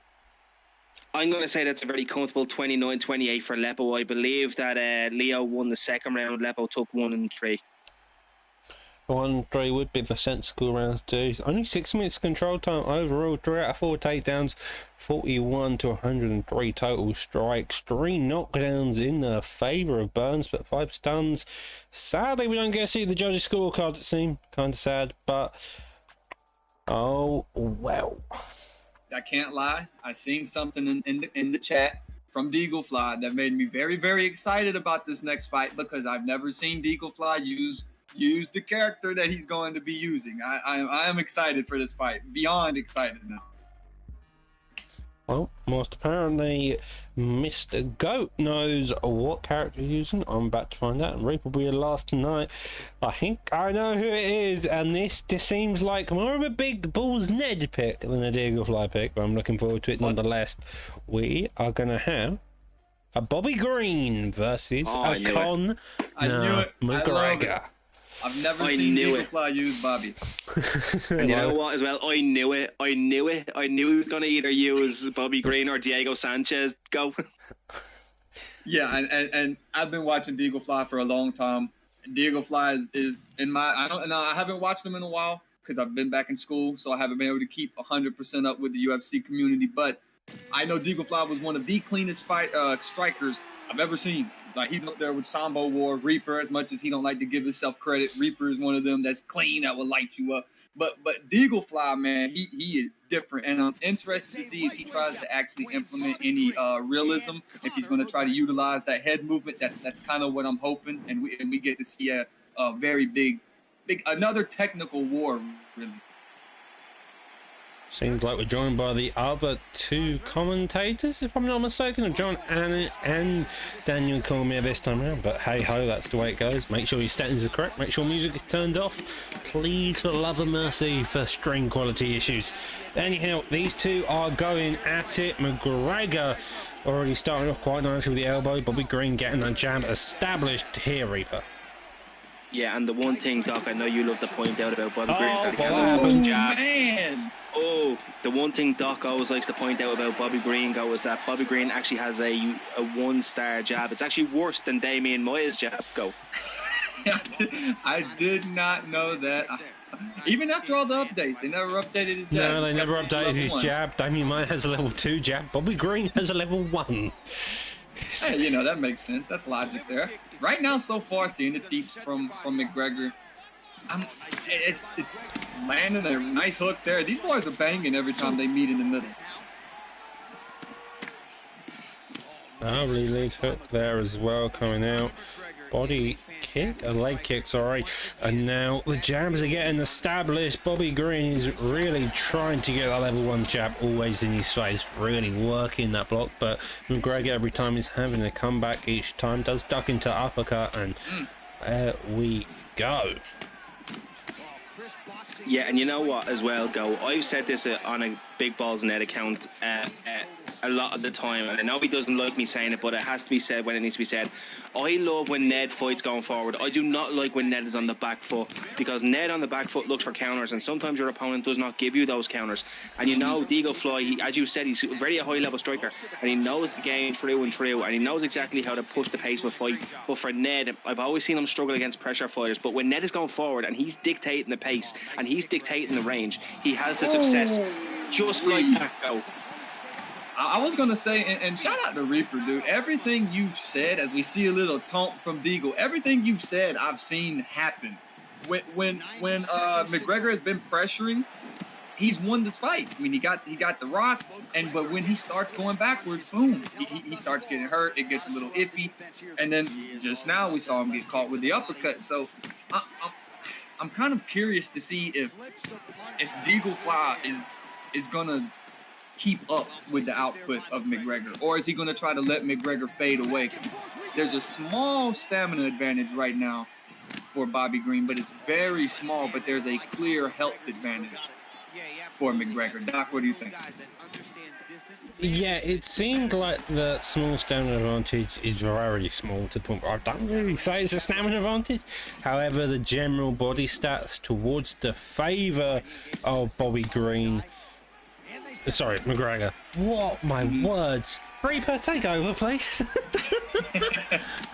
Allow me to take it from here, Doc. You know, the Eagle Fly is having such a good performance right now. He knows how Big Balls Ned likes to fight. Put him on the back foot, keep him in your range, go, right? If you control the range, you control the fight. If you can limit the movement of McGregor, you're going to have a good time. And as you see, Big Balls Ned getting rocked with that rear hook to the body. He's thrown that a couple of times with no setup. So he's got to be careful throwing that further on into the fight. And going back to what you said, I think it all lies with Ned. I think Ned has to go forward. I think Ned has to be aggressive because Deagle Fly is one of those guys that if he's pushing you, that's a bad day for most people in the office. He's got to come out. He comes out with a jumping roundhouse. I like it. He's got to come out and put the pressure on, and it seems like that's what he's wanting to do right now. Does seem like what he's wanting to do. He's having a lot of success overall. McGregor's power is playing dividends to himself, but as I say that, Bobby Green's finding ways to find the shots, and now Lefo Ned is in deep trouble. Ned is in a world of hurt right now, and he's stuck against the fence, and he's circling off here. And Bobby Green is just pushing him with that level 1 jab, double jab straight, double jab hook. He's just putting Ned in a world of pain, and Ned needs to come forward. Do you know what? Screw it. Shoot. If you're Ned, just shoot at this point, or as Jay Dime would say, he need a gun. He need a gun, man. I saw this in the first round. There was a moment where Ned had Deagle Fly up against the cage, and Deagle Fly circled so easily and flipped positions. And I seen it earlier just now. Deagle Fly's understanding of keeping Ned towards the cage and limiting his lateral movement, I've seen that come into play a few times already, and I think that might end up being something that works later on in this round and later on in the third towards Deagle's advantage. Doc, what do you see? What I'm seeing so far is that Deagle's having issues as McGregor's coming forward, but as when Bobby Green's coming forward, he's working it across the board and he's giving Ned. It's just very much a back and forth fight. Neither one's really dominating, but neither one's really figuring out what the best game plan is, and from that it's causing great issues between the two of them here, Reaper. Yeah, and the one thing I'm liking that Deagle is doing is when he's landing his combinations, he's getting out. But he's not trading with McGregor because he knows that if he can keep pushing Big Balls Ned back, he's going to have the success here. And for Ned right now, he realizes, oh, wait, I can move forward and have success. And I see a couple of people in the comments in the Twitch chat who are a little upset at this McGregor. I'm not 100% sure why, but so far, they trade uppercuts. It seems like whichever one is in control of the aggression, whichever one is going forward is having the success as he catches him right there and fires back. Whichever one is on the attack has had the most success. Not now, both of them not thrown, staying fairly well paced in their fight. The stamina are high, their head health not as high as anyone would like it. McGregor seems to be winning in that favour, including the body shots here. The last 30 seconds within the second round. And Reaper, you've got to imagine if you're one of these opponents, you've got to make that adjustment because currently they're pittering out. They're starting to really reduce the power. As I say that, a knockdown is what you want when you're Ned there to secure the round. Wow, I was about to say, what a way to end the round. Yeah, Ned may have just stole that round, but Doc, I don't know about you, Doc, if you'll agree with me on this, but as we were saying earlier, you know, the second Ned goes forward, he has success just like that, covering the range with a big overhand. But in terms of his back movements, Doc, and I hope you'll agree with me on this, if this is a good catch. It reminds me a little bit of Tyrone Woodley, right? He's kind of frozen and takes pictures a lot, and he doesn't really go in the fight until he's quite a bit behind. I can't say I've seen many Darwin Woodley fights, so I can't really comment, to be honest. But as I say that, Bobby Green's getting a jab established, jab covering behind that block, jab covering behind the block, and then looking to get past the block as well. He's just really looking to block break. Elbow comes out, the body kick there, ducks under the head kick, another body hook. Uppercut does come out a bit too late, however. And this is the first minute of the fight. Neither of these guys wanting to give up the pace they've just put on for the last two. And now Ned's looking to really start coming back here. Man, I'll be honest. I didn't realize the body work that Ned has been putting in this whole time. Man, he's winning the body health fairly clearly as he gets rocked right there. These two have traded uppercuts multiple times. This has been a very, very great fight. Yeah, in terms of Deagle working the body, it's been quite minimal, right? Because he's just so invested in that head held right now. And going for his jabs to the body when Ned is rocked in such a way, Doc, I have to kind of say it's wasted movement because that head held is so low. If you can just break the block just a little bit more, you might get lucky with a shot. Mm-hmm. Both of them are just so close to death. Deagle wants an uppercut because he knows Ned's favourite shot is the body shot. And Ned, on the other hand, is wanting... I feel like he's hunting for that 1-2. Well, 1-2 isn't what he gets, but he gets the body shots in retaliation. Digs down, straight down. Now goes to top mount. This could be all he needed. A single posture up could be it. Gets the deny there, and this could be massive trouble for someone like Deagle. Good for Deagle. Fantastic job there, though. He's checking the fight He's checking the stats as the transitions happen. That's some cocky gameplay, but you got to give him credit there. Now, did we see the taunt there? Get up, stand up. Ned is playing a dangerous game. Ned is officially playing a very dangerous game here, Reaper, and I don't know if I love this or not, but this guy's an insane man. Yeah, Ned's one of those guys that just doesn't care if he's winning or losing because he knows he's going to probably pull himself back into the fight. Sometimes it works, sometimes it doesn't, but you have to kind of think, Goat, that the pick of Bobby Green here, if it wasn't Bobby Green and it was, say, a Max Holloway or a Dustin Poirier, this fight may already be over for Big Balls Ned. Yeah, it'd be interesting to see what would happen if Deagle had a different character. If he wasn't using Bobby Green, and let's say he was using someone like Max, where he has stamina, he can just. That's what you're supposed to do with Max is forward pressure as he gets caught with an uppercut to the body. Straight. How didn't you go down, Bobby Green? Bobby Green evidently having a chest of steel, clenching all the muscles he can. Every time Deagle throws a shot, I get a bit scared of McGregor, but maybe I should be scared every time McGregor's throwing a shot. And with that, that's a decision. But that is a fight of the night. Jesus. How did this fight make it to a decision, Go? I have no idea. This fight was not supposed to make it to a decision. What? That is a great fight. Their defenses stayed hard. They stayed aggressive. Cormier speaking over. I do not care, Daniel Cormier. Especially after your commentary performance on the pay-per-view last week.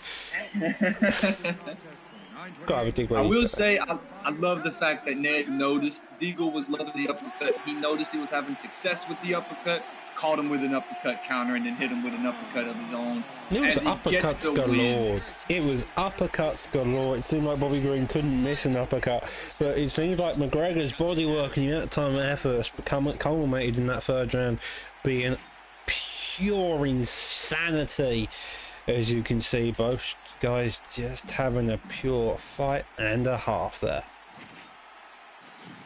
That's a very strong win for Ned. Ned struggled a lot in that first round, Go, but he managed to pull it back very deeply into the third because, for me at least, I actually had Deagle fly up 1 and 2 regardless of the drop because I know he did get the rock himself in round 2. So for Ned to be able to pull that out and take the decision is a very good win. But Ned, if you're listening, mate, please, you can move forward and have success as well. Yeah, I will be honest. After the first round, I didn't count Ned out, but I definitely had Deagle fly as probably going to win that fight. He shut me up. He came out in the second round, got hurt a little bit, ended up dropping Deagle, and then came out, had a great performance in the third round. Shout out to Ned. I used to work with the UFL. He's came a long way since I've seen him fight at UFL. So shout out to Ned. Doc, what do we got next? We are meant to be having Cam Intro versus Johnny Adair. I'm just waiting. We're having a couple of issues there, but then after, but that is a fantastic fight to wait for. The fight afterwards, you got Techno versus Dre the Gentleman Reaper. What can you tell me about those two? Tycho and Dre, the gentleman, you know, that's a fantastic name. And it's going to be on the main card in middleweight. So you've got those Robert Whittaker picks, those 5-star picks of Michael Bisping, Anderson Silva, if you want to go that far, your Marvin Vittori's. It'll definitely be interesting to see who is banned in that one, Doc. Well, we're going to go in bantamweight this time with your infamous hashtag ban Yan. Looks of it, but Yan was banned, and instead we get a TJ Dillashaw versus Rob Font. Now you see, Doc, that's what I mean. That's how you do it, man. Hashtag ban Yan needs to be made across all platforms. I'm making a t-shirt, UFC 4, hashtag ban Yan. You know, go if you know, you know, man. Man, Jan is incredibly hard to put away in this game. It's ridiculous the amount of damage that character can take. It's insane. I agree. Hashtag ban Jan. Well, now we're going to be having a Dillashaw versus Rob Font. Dillashaw no more for the footwork, more for the kicks. Rob Font no more for his length and general boxing. Favors intro style. He uses a lot of that boxing style, then with a couple of kicks to back him up. Johnny Adair's new to the block. He's the new guy facing the grizzled veteran of intro, so it's going to be interesting to see how he adapts, how he adjusts to the style live on the main card.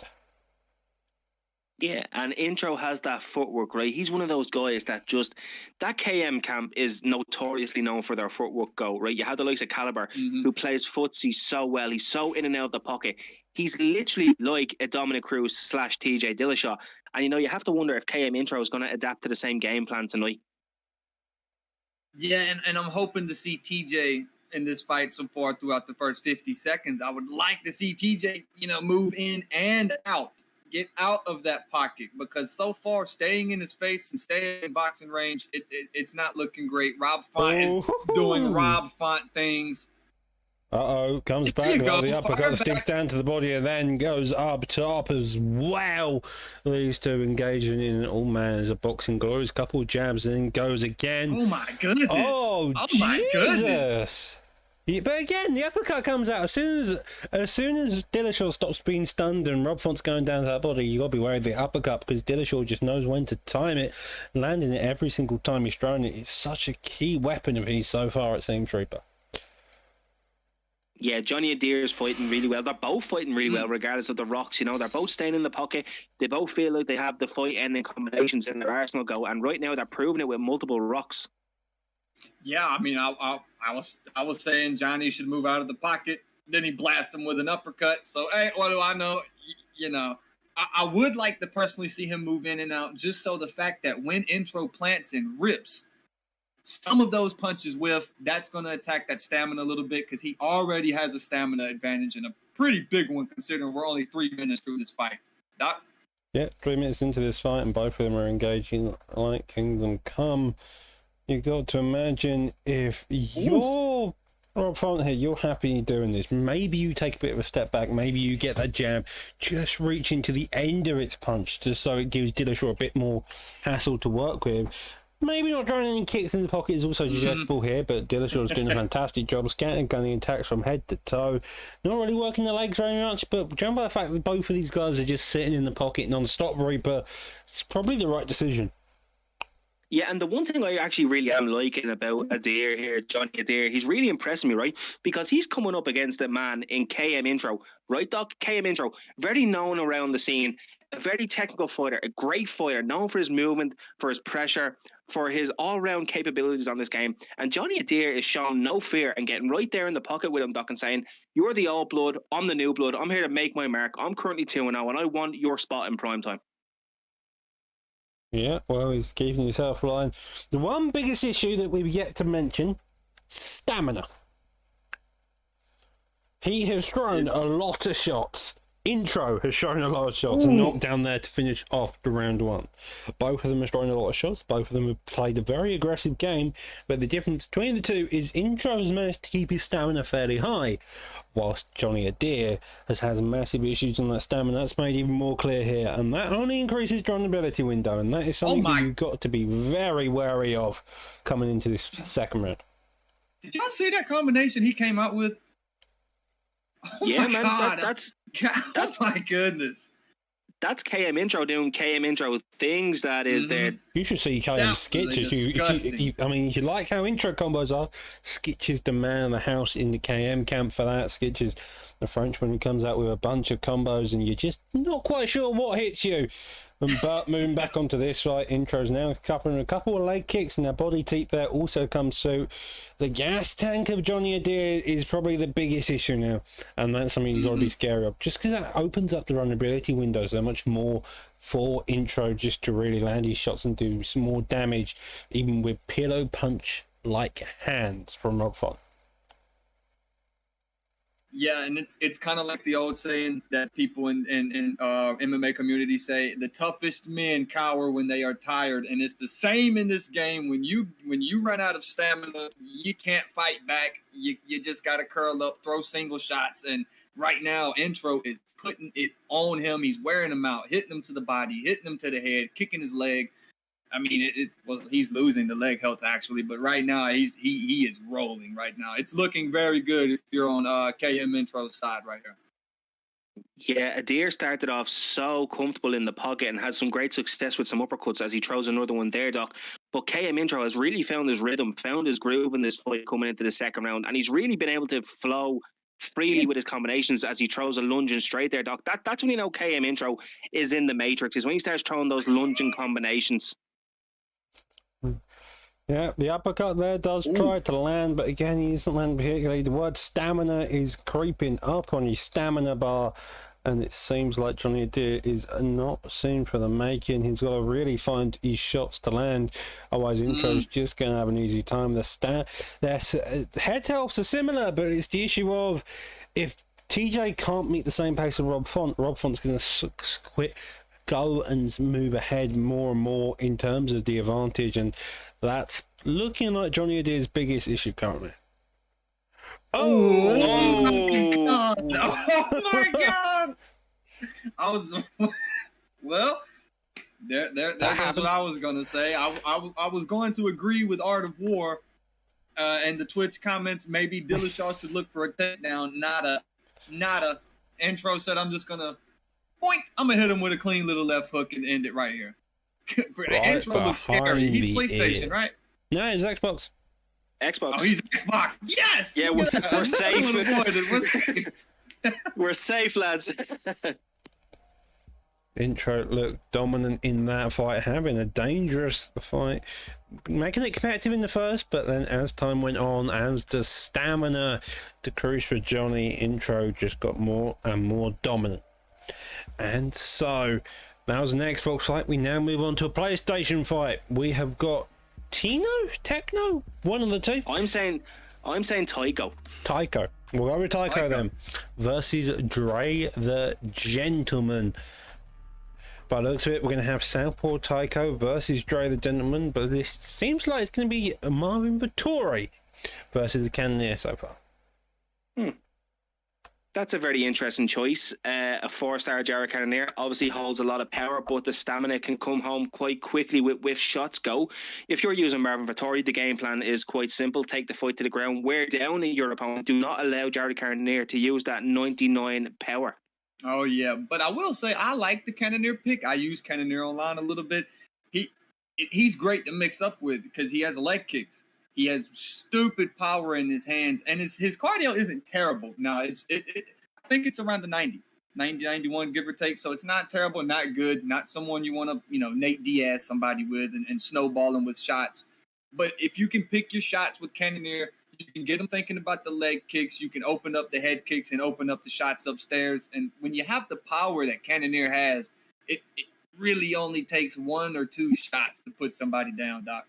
Yeah, it only takes a couple of shots. As you can see, Marvin Vettori really getting the jab established. That straight also coming out. He's wary of the body shot, so he knows for a fact that maybe Marvin Vettori is going to start trying to shoot some strikes as well. Yeah, I'll be sorry to cut you off there, go, but I'll be very shocked if Marvin Vettori does not shoot quite early on in this round. No, I thought the top right was Southpaw Rocky. I know who that is, but it's not. Apologies. Right now, so far though, neither man has really found a groove so far. We've seen a little bit of body work from Vettori and a little bit of body work from Cannonier, but so far they're still all making reads as Cannonier pushes forward and Vettori fires back. Vettori's happy to be on his back foot. He's happy for Cannonier to make the mistakes and really start to counter it. As Vettori, though, if you're Vettori, you're shooting the takedown as soon as you can. Like, Vettori's a grappler, strong first and foremost. He's a takedown artist, and against someone like Cannonier, that's kind of an insane game plan to stand on the feet. We have seen weirder stuff with Brunson standing on the feet. A Cannonier shooting the takedown, that definitely takes the cake. But we're 3 minutes into this 3-round fight. I've just realised they've got it. No, they haven't. I just can't see. I'm blind. It's all right, Doc. Don't worry about it. What happens when you get old? You end up going blind. Well, guys, back to the fight. Back to the fight. Marvin Vettori here on the back foot, lads. Right, he's forced Jared Cannonier to shoot when he's moving forward. Go. Maybe that's just to throw Marvin Vettori off, but right now, there's a beautiful takedown, beautiful outside trip takedown, getting the body lock, and now we're in Marvin Vettori's world, right? Go. This is where he can do some of his best work if he can stay patient and really ride him out for the rest of this round. Oh, 100%. If I'm Vettori here, I'm looking for. I'm not looking to not do damage, but I am looking for control. I'm wanting you to understand, even though you have the power advantage, if I get you here, you're not getting up, and if I can get you in certain spots, I'm going to smash your face in. And that's kind of what it looks like Vettori's doing right now. Holding position as I say that, he gets flipped. Lovely and job rolls there. it right back to full guard. Yeah, he rolls around into full guard, same breath, but very patient in his ideals. Well, I imagine if you're Marvin Vettori currently, you're looking to transition, get out of full guard, and then do some damage, because you took quite a lot of damage on the feet, which probably goes into the favour of Cannonier here. But if you can get a top mount, even side control, and just rain down shots, you're going to have a lot of success, and you may even win the round from it. Yeah, well, you know, so sorry to cut you off there, go, but side saddle is such a very important position in this game, and it's not utilised enough. As Cannonier, did his controller die? Oh, lads, I don't know. I think his controller might have died there, go. Well, he got the reversal straight afterwards. Yeah, and I saw him throw his arm up to block hooks. I don't know if his controller died or if his right trigger decided to stop working. I mean, if Marvin Vettori threw one more punch, Cannonier would have been out. Put it that way. Yeah. And, hey, let's stop the Doc slander in the chats now. I'm sure there's people. They say you act like you're 12.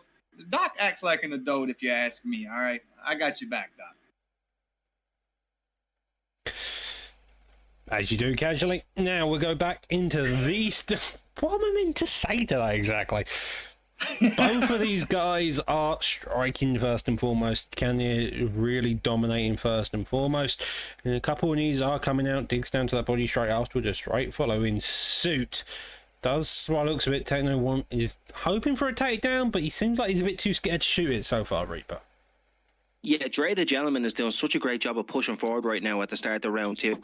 He realizes that Marvin Vettori got him down, albeit he wasn't able to keep him down, but he did keep him down for a considerable amount of time here, go, right? So right now, Dr. Dre, do you hear me? I call him Dr. Dre. Dre the Gentleman definitely did not want to end up on his back there, go. Yeah, Dr. Dre is on his back, and he does not want to be here, especially considering the amount of time that's left in this round. I mean, there's 3 minutes and 20 seconds, and that's a lot of time for Vettori to continue to do what he's shown to do, get to positions like side saddle. He makes Cannonier, he makes Dre work back to full guard, and then he finds his way right back to another good position. He's making him work through these grappling sequences, and now he's got him hooked up in the choke right here. Well, that's a giddy attempt. The stamina halfway for Dre the Gentleman. He is trying to. It doesn't look like the escape bar's creeping up, but if he can get this into a late stage, he could get a flip into full guard, but it's looking more and more like Cannonier is about to escape, going down into the next stage. But here we go. We're into some north-south, but reversal knew over it. for Vettori. This is looking more and more dominant for him so far. No, but we're same position again. Backside. This is where all the damage came from last time round. But can you imagine to get a simple get up here, Reaper? Yeah, kind of. I was thinking, nope, not again. Not going to get me there. But yeah, you know, Cannonier, he's got to push forward right now, right? Because he could be down 2 rounds, so he's got to push forward here, and he's got to be very wary of the takedowns coming. Because right now, Marvin Vettori's game plan is quite easily read here. Go right. He wants to. Ooh. Or not. Maybe I should shut up, talk, and go, and you should take over. I agree with you. I think he's definitely looking to get the fight to the ground, but he just saw an opening and he just started throwing and found himself landing some shots. But like Ned, I would not fall into Ned's footsteps. But I say that, and he's winning the feet battle now. So Doc, take over and let me shut up now. Well, both of them are playing a very aggressive game, but Marvin's having more success overall. We got the knockdown, then he tried to get that finish on that ground and pound, but he just couldn't get shots to land. Goes for a side control position, gets a deny there. Now going for a lead lock fill. 15 seconds left on the clock. It just seemed like he's there to waste the time, and with that we close out round 2. Yeah, it's looking like it's 2-0 Vettori, and seeing the fight stats, that's how I thought it was going to look. He's thrown more, he's landed more, he's got the ground time. I mean, it's looking 2-0 Vettori, and he's looking very good right now, might I add. I mean, he's had a lot of success on the ground as well. He's had a lot of success. Yeah, it's kind of surprising that Cannonier hasn't really found his home. It seems like if we call back to Lepo versus Lilo's fight, where Cannonier's had success on the feet, whilst Vettori's had success on the ground. It's just this time round, seems like Tino is now starting to get a read. He wants to be on that back foot, but at the same time, he's also been able to just always keep his punches there, always maintain a slight bit of a threat here, Reaper. Yeah, and you know what, Doc, as well? These fights right now tonight are so dividend and so important to everyone to make it into that Grand Prix coming at the start of the new season. So all these gentlemen tonight are fighting as if they want a spot in that Grand Prix. And the way that Tycho is fighting right now, he has finished it. He's knocked out Dr. Drago. Dr. Dre is locked in the basement. He's put to sleep. Dr. Dre is dead. He's no longer here with us. Sent to the Shadow Realm. That was a great fight by Vettori. I mean, he approached that very smart. In the beginning, he was not looking to have a striking match. He was looking to strike until he got you down. And then once he took a head health advantage, he started letting the hands fly, found success, but did not become one focused on striking. He continued to make it a mixed martial arts fight, and great performance by Tycho there. It did cost Pablo Grips 2,000 points though. Sorry about that one, Pablo. Well, speaking of Pablo, he's up next in the co-main. He's going to be fighting Mr. EK Fonte. We're going to go back over to the Xbox division. By the looks of it, we've got hashtag Banyan existing again. And by the looks of it, we have TJ versus Aldo here, Reaper. Yeah, this is a fantastic fight. This is a fight I want to see in real life, believe it or not. This is a fight where we meet power versus movement, where we meet technique versus quickness and skill. And this fight right now is going to be amazing. Obviously, Pablo Grips choosing TJ Dillashaw and Fonte with the Aldo pick. So you got to think, go tonight. If you're Fonte, the idea is to kick those legs and work that body and minimize that movement. And if you're TJ Dillashaw, you want to stay out of the pocket until you can't anymore, and you have to take the fight to the ground. 100%. I everything you say just said. I 100% agree. I'd love to see these two fight, and it is. It's a battle on the feet between technique and quickness and swiftness, and there is technique in the footwork, but there's a battle here between the power of Aldo and the ability to make you miss and to counter you with Dillashaw, the ability to move out of the pocket, make you think I'm here when I'm not. And I'm biased. I want Aldo to win, especially. Oh my goodness! Well, that happened all of a sudden. Oh my goodness! I was going to say because of his garbage performance that he had in real life. I that made me sad. I'd like to see Aldo win, but I was not. I didn't know I could do all that, Doc. I didn't know I could make that happen. Where Aldo came out very dominantly, got sudden reads. You can probably tell these two really having no feeling out process. Fantastic little counter there by Fonte, making a read on the head movement, slipping over to the side, head kick blocked there, digs down to the body, comes up at top again. Both of these guys trying to damage this. Aldo does seem like he's the one more experienced here, more of a grizzled vet. The leg kicks of Dillashaw, which did start coming out a few times, body kicks, jab straight arms coming up the top as well here, Reaper. But Aldo is staying calm, composed, and he knows exactly where to place all his P's and Q's here, it seems. Yeah, he does. And you know what? It's important to note that Fonte as well is now EK Fonte. So as we were saying earlier on, Doc, you know, EK Camp are in good terms with each other, and they have some great fighters, just to name a few, Samurai Robin and Tadpole. So they're two strikers that you can really learn from and adapt from. And Doc, just to throw it back to you really quick, is he meeting the demands of EK here tonight? I'm not sure, but so far he's been on one hell of a performance. To be fair, if he isn't, I'd love to see that standard, because as you can see, Pablo Grip's got knocked down within the first 30 seconds, and another stun there. Doubles up on the hooks. He's making fantastic reads on that head movement, and then working those leg kicks as well whenever he feels like he has the chance, and he's just having a lot of success so far. Yeah, I will say, Pablo's head movement after getting rocked, you're 100% right. I mean, he's making the reads when he's hurt. He's not getting hit really too much after he gets rocked, apart from the opening little rock 'em drop 'em session. When he's in damage and when he's been hurt, he's done a pretty good job of minimalizing the damage that's done to him. Yeah, he just needs to minimize the damage he's going to take on the feet before he gets rocked, Doc. Mm-hmm. Yeah, he's done a fantastic job overall. Aldo more playing on the back foot, but every time he does engage, he's landing his shots and he's landing it cleanly. Both of their stabs are fairly similar, even with Dillashaw stunned. Now though, switching stances, fakes down to the body. It seems like a lot of feints on the side of Fonte have really done quite a lot of damage here as well. And I agree with Humbledink here. I would definitely throw that switch kick to the body if I'm Aldo, just to give him a different look. You know, if he blocks it, it's not a check, so my leg health doesn't go down. I already see that front leg is a little damaged. I would throw it. I wouldn't make it a crucial part of the game plan, but I would throw it out there just to give him a different look, just to let him see something different. Yeah, open up and opportunities. see what it can open. Yeah, exactly. If you give your opponent different looks, different ideas, it really allows them to try to make adjustments, and then you can make bigger adjustments off of that, because so far you've seen a lot of slipping off the center line to counter the jab straights, and Aldo has had to switch stance because of those leg kicks as well, but now that leg also getting worked again.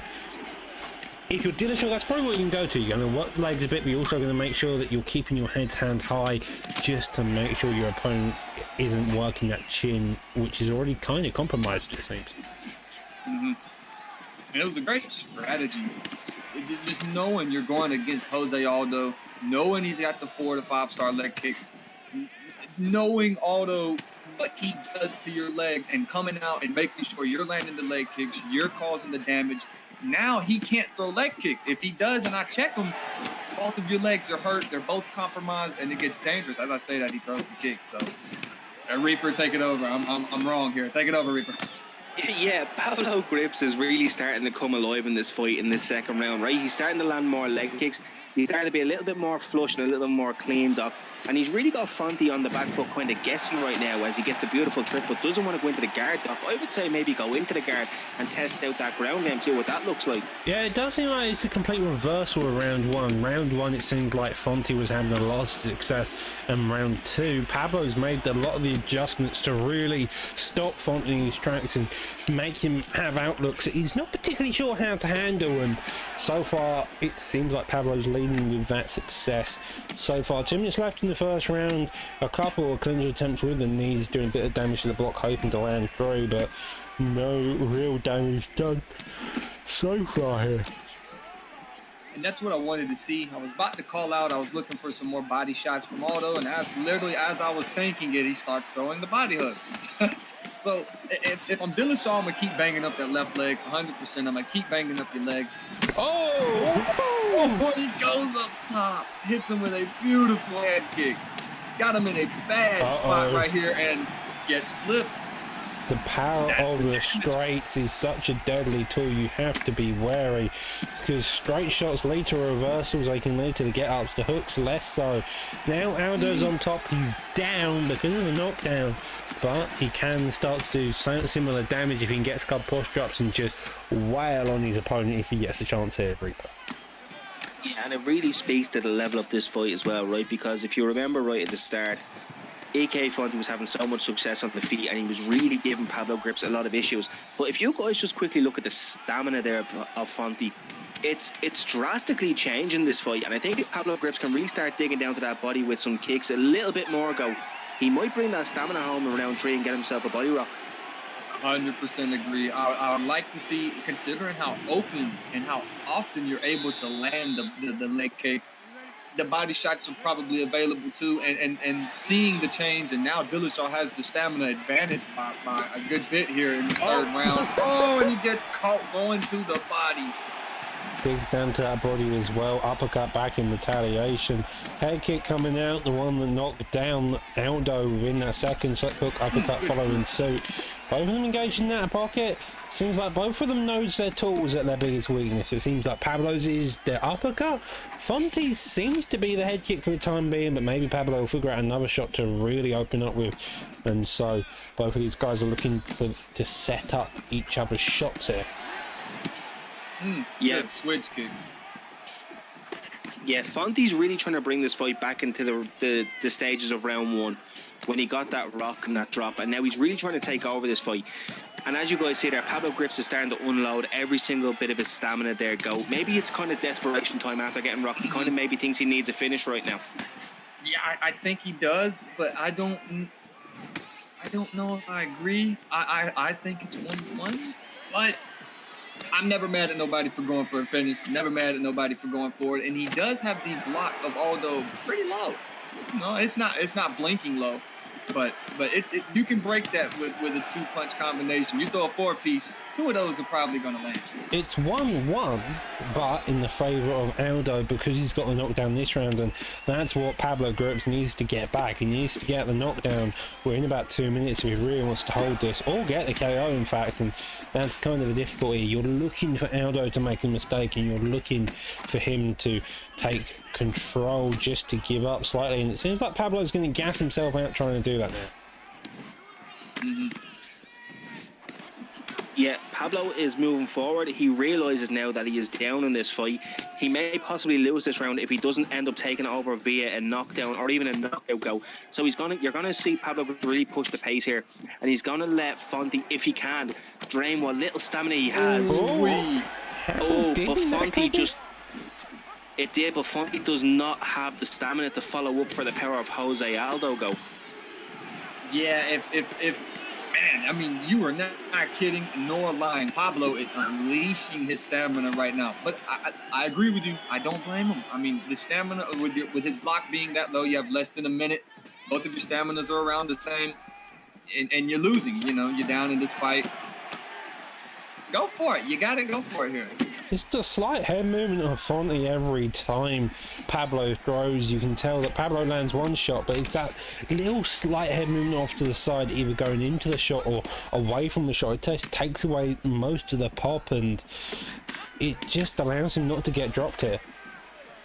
Like right there. And it's been such a great fight, right? It started. Oh my god! Oh my god! Are you joking? He pulled that out from the depths of the deep go. What do we have? 5 seconds left? Holy shit! There was 3 seconds left. Oh my god! Oh my goodness! Pablo Grips take a bow, sir. What a way to end that fight.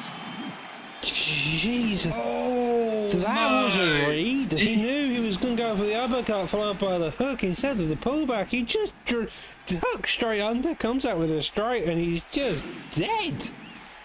And apparently Pablo knew it was great. He put in the chat that I yelled. He yelled after he got that knockout. He did something special there. Props to Pablo. Great fight from Fonte though. That so far, in my opinion, that's the fight of the night so far. We still got the main event. Yeah, That's a crazy fight. This fight is going to be insane. NM Liam, part of the No Mercy camp, taking on the returning Cartmeister, aka Carts. He's been gone from the scene from a little bit. Some say he moved to the Alps to train with some of the best men in the world, Doc, and here he is back tonight using Alexander Volkanovski, bald Alexander Volkanovski, might I add, Doc. Yeah, lovely. A fantastic fight. That was the co-main. This is the main event. That was the co-main. This is the main event. Just to add the clarity. I can't watch. Seems like Carter has got to mute his stream. Wondering why I suddenly heard no voice. Apologies. That was the co-main event. This is the main event. 3 seconds left in that fight. This is going to get ridiculous. This is going to get insane, especially with someone like McGregor and someone like Volkanovski being in the main event. These two are looking to fight and put it on here tonight, Reaper. Ooh. Yeah, this is going to be a great fight, and we're getting the legacy McGregor, right? He's really one of the only men in this division that can deal with the new Alexander Volkanovski. You know, you have your your Max Holloway, albeit you sacrifice your power, go for your output. And this being a 5-round fight, you kind of have to wonder, with the volume that Liam likes to throw, I'm so excited for this fight because I know Liam is going to bring the power and I know he's going to bring the ferocity in this fight and he's going to look to get himself a KO. But Carts is no joke. Carts is a great stand-up fighter, but he's an even better ground game fighter. Oh, yeah. And in the chat, we have both sides. I see people going NM. I see people going Cart. Look, Carter has gotten so much better since I played him and since I've seen him play, since recently when I went and looked up some film on him. He's gotten 10 times better. So I am interested just to watch him fight live. I can't lie. Doc, what are you thinking about this fight as we open it up? Well, looking at it was 5-0 to Liam according to their stats, so who's particularly sure? But here we start off with everything changes under the spotlight. So far, Liam's staying fairly patient. His McGregor is one not to be fucked with, to put it lightly. This guy knows how to use him, and Cart also typically uses McGregor. This time around, though, he's going Vulcan, so you can imagine he's going to use a bit, maybe the grappling technique to go a couple of calf kicks to start out with, but now he's holding a low block. He's maybe expecting a couple of shots. A lot of jabs are coming out, so I feel like he's trying to get the measured distance, but it seems like across the board, though, it seems to be a very fast-paced here, Reaper. Yeah, and you have to look at that head held for Carts because he just ate one rear hook from Liam and that head held went halfway down, right? And it's important to note that Carts as well, late replacement, Doc, right? He's stepping up on the final fight night card of this season. And he is taking on a very game NM Liam. He's okay. As I say that, Doc. Yeah, well, there you go, Doc, huh? It went from nothing to 100 miles an hour in a second, and that's what McGregor can do in the hands of Liam, also known as Million. He just has the ability to turn the pace up. Takedown's been shot galore, but nothing landing just yet. Lee Took also lands there, and he's just peppering Volkanovski here with shots. It's the main difficult part when you use someone like Volkanovski, as you get clipped there, tornado kick of all things, is just your inability to be able to get into the pocket with McGregor, because he's so long, because the way he jab straight. So once you've got down, once you're in the pocket, and once you've got McGregor down, you want to hopefully keep him down. Submission from McGregor. I like it. I can't lie. This is a phenomenal McGregor. Just the way he keeps his distance, the way he lets. I mean, it's like you said, Doc. It went from nothing to all of a sudden a 6-piece. Hold that, eat it. I like the way he's using McGregor right now. Granted, he's on the bottom right here, so we're going to see what Carter can do from the top position. But man, his striking has looked really, really, really clean. And Reaper did cover. Yeah, Liam is one of those guys that specializes in the striking realm. You know, he has the combinations, he has the power, he's got the fluidity, and I think that's a very important word to describe Liam's fluidity. He just moves so effortlessly throughout the combinations and throughout his movement. But Carts is one of those guys to give him props. He has got the big slam. He took a little bit of that health off there, that chunk of stamina, and now he's in the side control, and this is where Carts can do his damage, Doc. Yeah, and this is where he really wants to be doing all his damage. He's got 25 seconds left on the clock. He just needs to be going hell to the wall here, just foot to the pedal, trying to his damnedest, do all the damage he can. He's been knocked down a couple of times, and so you're not going to get another chance until the next round. And when you do get your next chance, you've got to get into the pocket again. And you saw how difficult that was for him last time round. Humble Dink said Reaper's word of the day, fluidity. But I agree 100%.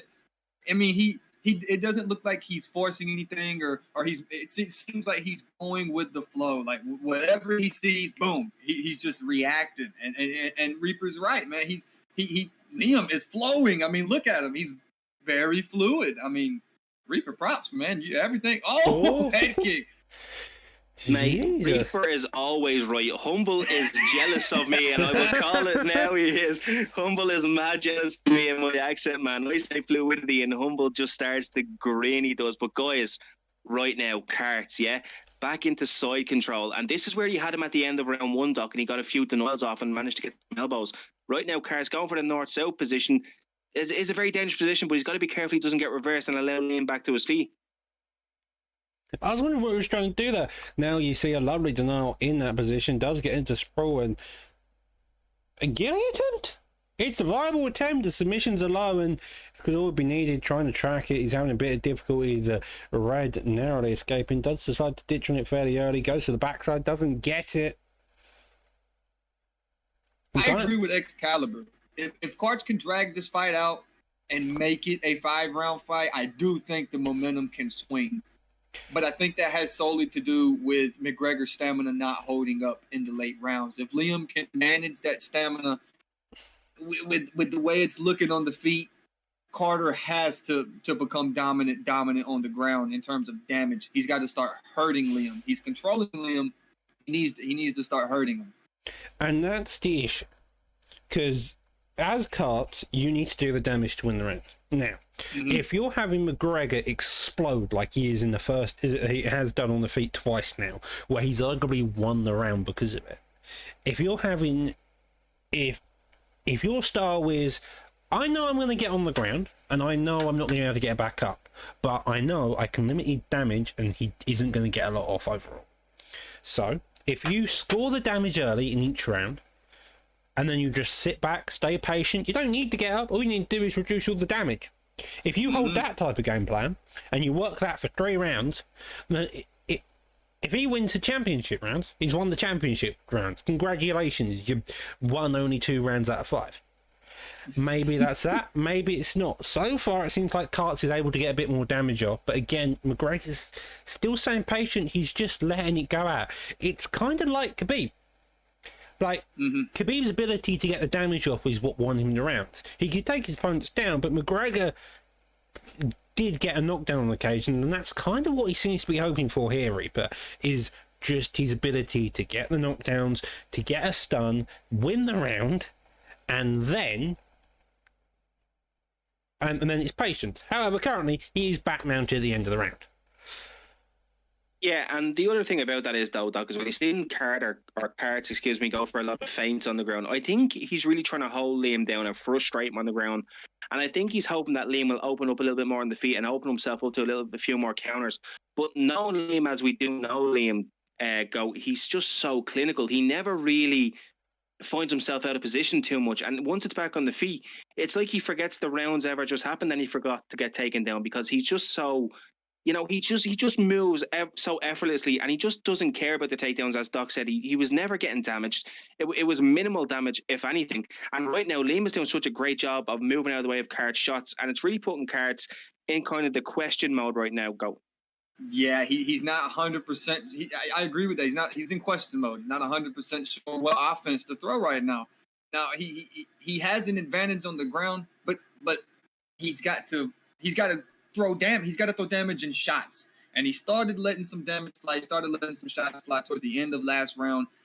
If I'm Cart, you're not going to win this matchup on the feet right now. Exactly right there. I would try to do more of that. Let me clinch him. Let me throw some knees to the body. See if I can take his back. Let me get him up against the cage. right now, this back and forth striking match, it's not looking great for him, Doc. Yeah, if you're Cox, you make it dirty, you make it gritty. That's how you're going to win. It does get a takedown, but again, is the damage he landed on the feet is successful enough? Is he going to be able to hold him down long enough? This has been 2 minutes. So you've had 2 minutes on the feet. That's quite a long time for McGregor, but he still stayed fairly patient, faking to get up.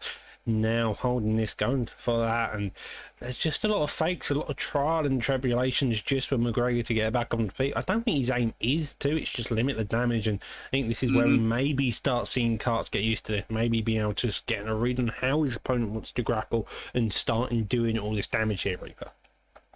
Yeah, Karts is now starting to get the idea that the quicker he gets this fight to the ground, the more success he can have with those elbows, and he loves that. He loves that top mount position, right? Because he knows that if he can get a deny or two off, he can rain down some heavy ground and pound go. And with the power that Volkanovski now has in the ground and pound aspect, it's a very dangerous place for NM Liam to be in. Yeah, I believe I heard his ground and pound was 98. Is it really that high? Maybe. I'm not too sure. I heard his ground striking was 98, and I'm not 100% I know that's sure GSP's. if that's true. I'm not too sure about Volkanovski. Either way, he hits like a truck, and with the power in his hands, he's also hits like a truck, and so you got to be wary of that. If he can get a posture up there, just land a couple significant strikes, maybe he stands a good chance. But as we come into the final closing bits of this round, it'd be interesting to look at the stats, see possibly which way the judges are going to score this round. But again, he hasn't really landed anything major on the feet. Had a couple of elbows, but that's really about it so far. As I say that, Jesus, there we go. That's what he needs. Is what you there want he here, goes. Reaper. Yeah, Karts is really starting to take over this fight right now. Karts had a great round there. He was able to minimize the damage that Liam was doing to a point, and he's kind of started to get into his little bit of flow, his own fluidity now, I might add there, yeah? So he's starting to kind of come alive in this fight now. Stamina is very, very close to being similar. Karts, what he needs to do right now coming into these championship rounds is not start trading with Liam again, but better yet, get the fight to the ground and look for your ground and pound, because he had some great success there, and that should give him the confidence now that he needs to go out and hopefully for himself at least win this fight. Now, look, that's exactly what he wants. The way that last round ended, and I will say it, from the first to the second to the third, he's getting more aggressive. In the second round, he threw more ground and pound than in the first. In the third, he threw more than in the second. So I am expecting in this fourth, considering he has a small stamina advantage, he's probably going to try to up the aggression, make this McGregor work, make him grind through these ground animations, make him grind. Well, as he flips his stuff back up to the feet, Doc, I was wrong again. Well, it was Cast getting a bit too aggressive in the stat guard. Stat guard's one of those really difficult positions to hold in the game. A lot easier in the. I think it's a lot kind of easier in real life than it is actually in the game. Well, I've never particularly tried to hold stat guard. Uppercut there does land now with a bit of the stream star in, but both of these guys having a lot of success just overall. It seems like Liam's really slowed down over his last two rounds. The ferociousness, as I say that, a spear, and I think that's what he was concerned about. A fantastic read by Clark, making sure reading the stand perfectly, and now this pace has really gone down to exactly how Karts need it here, Reaper. Yeah, Karts is slowly, very, very slowly taking over this fight. Liam is getting a little bit tentative. I will say he kind of does need to slow down, but at the same time, you kind of want to see Liam get back to his former self, the likes of round one and round two, and really open up and tag Karts. And you know what, Liam as well, he's kind of headhunting when he's on the feet. Maybe mix it up and start going to the body, get that Volkanovski stamina down a little bit more, go. Yeah, I was gonna suggest that in earlier rounds, but every single time, by the time it was my turn to speak, man, McGregor was on his ass. He was on his back. I think I don't want to say headhunt. I do think the body work is important, but I'm just not sure if you have enough time to where it's going to matter. We're in the fourth round. There's only 6 minutes left in this fight total. I think Liam needs to come out aggressive in this fifth round. He don't need to get taken down. He needs to come out swinging. Because if it goes to the ground, it doesn't look like he can get back up, Doc. Yeah, it doesn't look like he can get back up. But I do also have the question of who's actually winning. because I'm aware Karts has held him down quite a lot, but the majority of the time he's done a lot of rabbit punching. He's done side control. He hasn't done much in terms of what would actually be deemed significant strikes in the game. And so that's kind of what's making me really interesting to know is who's winning. Is it Karts or is it McGregor? Because McGregor hits like a truck on the feet, and he's landing on the feet when he does. And each individual round he's done a lot of damage. And so I'm kind of up in the air on who's exactly winning the decision currently, Reaper. If that makes any sense? Yeah, it does. It makes perfect sense, Doc. And do you know what, as well? You couldn't have said it more spot on, because I'm right there with you right now. I'm completely stumped. You have to look at the earlier rounds for Liam, rounds 1 and 2. He got his drops. He's definitely backed himself those rounds. Karts, on the other hand, at the end of round 3, did make the screen go a little bit red, right? Did make the screen go a little bit red. So you got to imagine that is Karts' round. Now, round 4 that we just witnessed there, Doc, Karts held down the.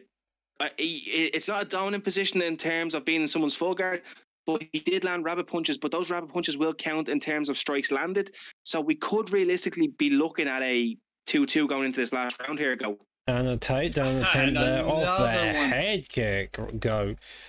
Got to imagine Liam needs something now, because this is the final round. Jump by Reaper's analogy there. It's 2-2 coming into this, and so you've got to imagine someone needs something big here. Yeah, and what I do want to point out, McGregor's head health is it's not bad, but it's not 100% by no means. The rabbit punches, the little rabbit punches, they have been adding up. If you look at his head health next time he gets punched, it's not blinking, but it's definitely moved.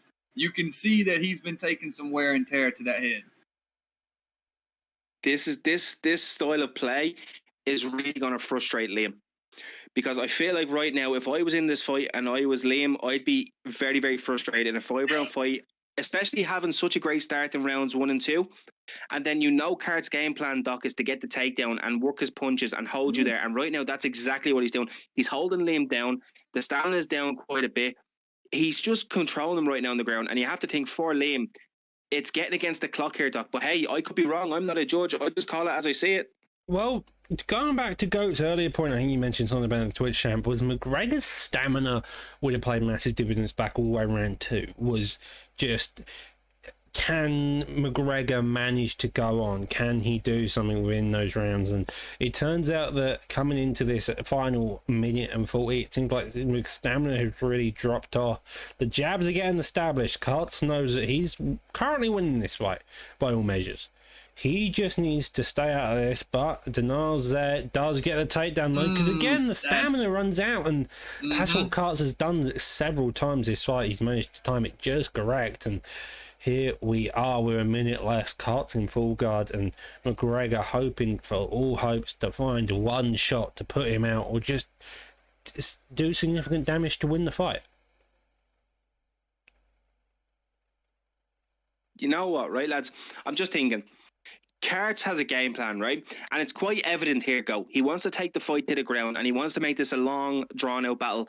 As you said to the start of this fight, Go, he wants this kind of fight, right? He knows that Conor McGregor's stamina will go down. And Carter is fighting some type of way right now that he's comfortable enough to know that he feels like he has a decision. What I really want to do is, and I mean this, I really want to, because this fight is going to go the distance, lads, I want to know what the judges scored this. Thanks for ruining it, Carter. God damn it. I do want, hopefully Karts decides to show the judges' scorecards. Does seem like because I'm very interested. I'm very interested. I'm very interested. Carter, go to the bleeding scorecards. We're interested. That's 20 to 24, 10 to 5, 47, 48, 46, 49, really? 40. That's interesting. It's very surprising, I will say, Doc. Only one run round. That's an odd one. I didn't see that one. I didn't see that one either. But that is the judges' scorecards. Let's be fair here. It's UFC judging. It's a bit weird. Man, can we talk about 12 minutes of control time? Almost 13 off of 2 takedowns? I feel like Karts landed more than 2 takedowns. Yeah, he did 100%. But he landed more than 2 takedowns, but it says 2 out of 8. I was just now looking at that, and I was like, He landed more than 2 takedowns. We had 5 rounds. 100%, right? Yeah, 100 and... Yeah, there's 5 rounds. He didn't just grapple for 2 of those rounds. Okay. I mean, total strikes. Jesus, that's probably how we won it, to be honest. Rabbit punches, they added up over time, you got to imagine. In terms of human strikes, both of them fairly close to knockdowns and the stuns in the favour of McGregor. He just couldn't get more of them, and by the second round, that gas tank was out, and Volkanovski had issues. That was a really tense fight overall. Overall, It that really was a really tense fight. It was, and just to follow up on your note there, Doctor, anything in this game that isn't in full guard counts as a dominant position. So if you are landing rabbit punches, even from half guard, they're counting as shots landed. So it was quite obvious that Karts not only wanting to build up his GA, also wanted to land those punches to get significant strikes landed. And you know what? Fair play to Karts, because he had a game plan, he stuck to it. It was his comeback fight after being on a hiatus from Primetime for so long, taking the main event spot in the fight night. Last one of the season, and he's really gone and done himself a justice there. Couldn't manage to get the finish go, but he done well, and I feel a bit bad for Liam, because I know that's going to frustrate Liam a lot. Yeah, and didn't Carter take this on short notice? Yeah, Carter took it on short notice as well. That's even more impressive. And you're right, Reaper. He came out, he had a game plan. I don't think he was looking for a decision, but I think his game plan was implemented to, if it goes 5 rounds, I'm going to win, you're going to lose. And that's kind of what we saw happen. We never saw McGregor really hurt, but we only saw flashes of him winning the fight.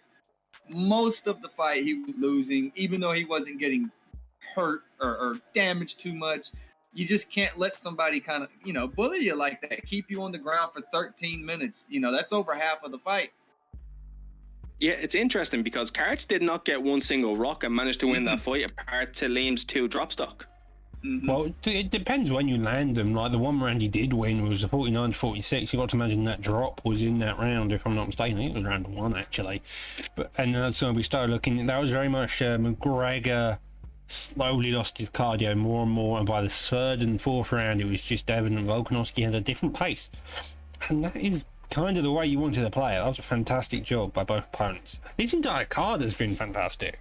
Just a quick rundown: you had Evo with his mega kick of doom in your tornado. You had Hu coming out looking fantastic. You had Capellotti making fantastic adjustments against Mystic Mac. Pape versus Limit, just those two were going at it. You had Gilbert Burns versus the GSP matchup. You had Deagle with Bobby Green. You had Intro with Rob Font, and you had Pablo Grips coming back with a 3-second KO. This card has been fantastic, and that is the final fight night of this season. It's been a long season, but we're finally there. Tomorrow we will be having Primetime MMA 70, the main event and the last official fight of the season, being BFAP Trixie versus BFAP Dirty Dave. Those two will be in welterweight in a 5-round title fight for the Xbox title. The co-main event will be Blackout versus B3 Gemini, again in the welterweight division, and the main card with the names of KM Caliber, EK Naz, G-Man, Ripe MMA, and the prelims featuring the man in the booth, Reaper, as well as Brady and Webbo, to name a few. This has been us from the Primetime Commentary booth. Stick around for the rage at the end and have a good night.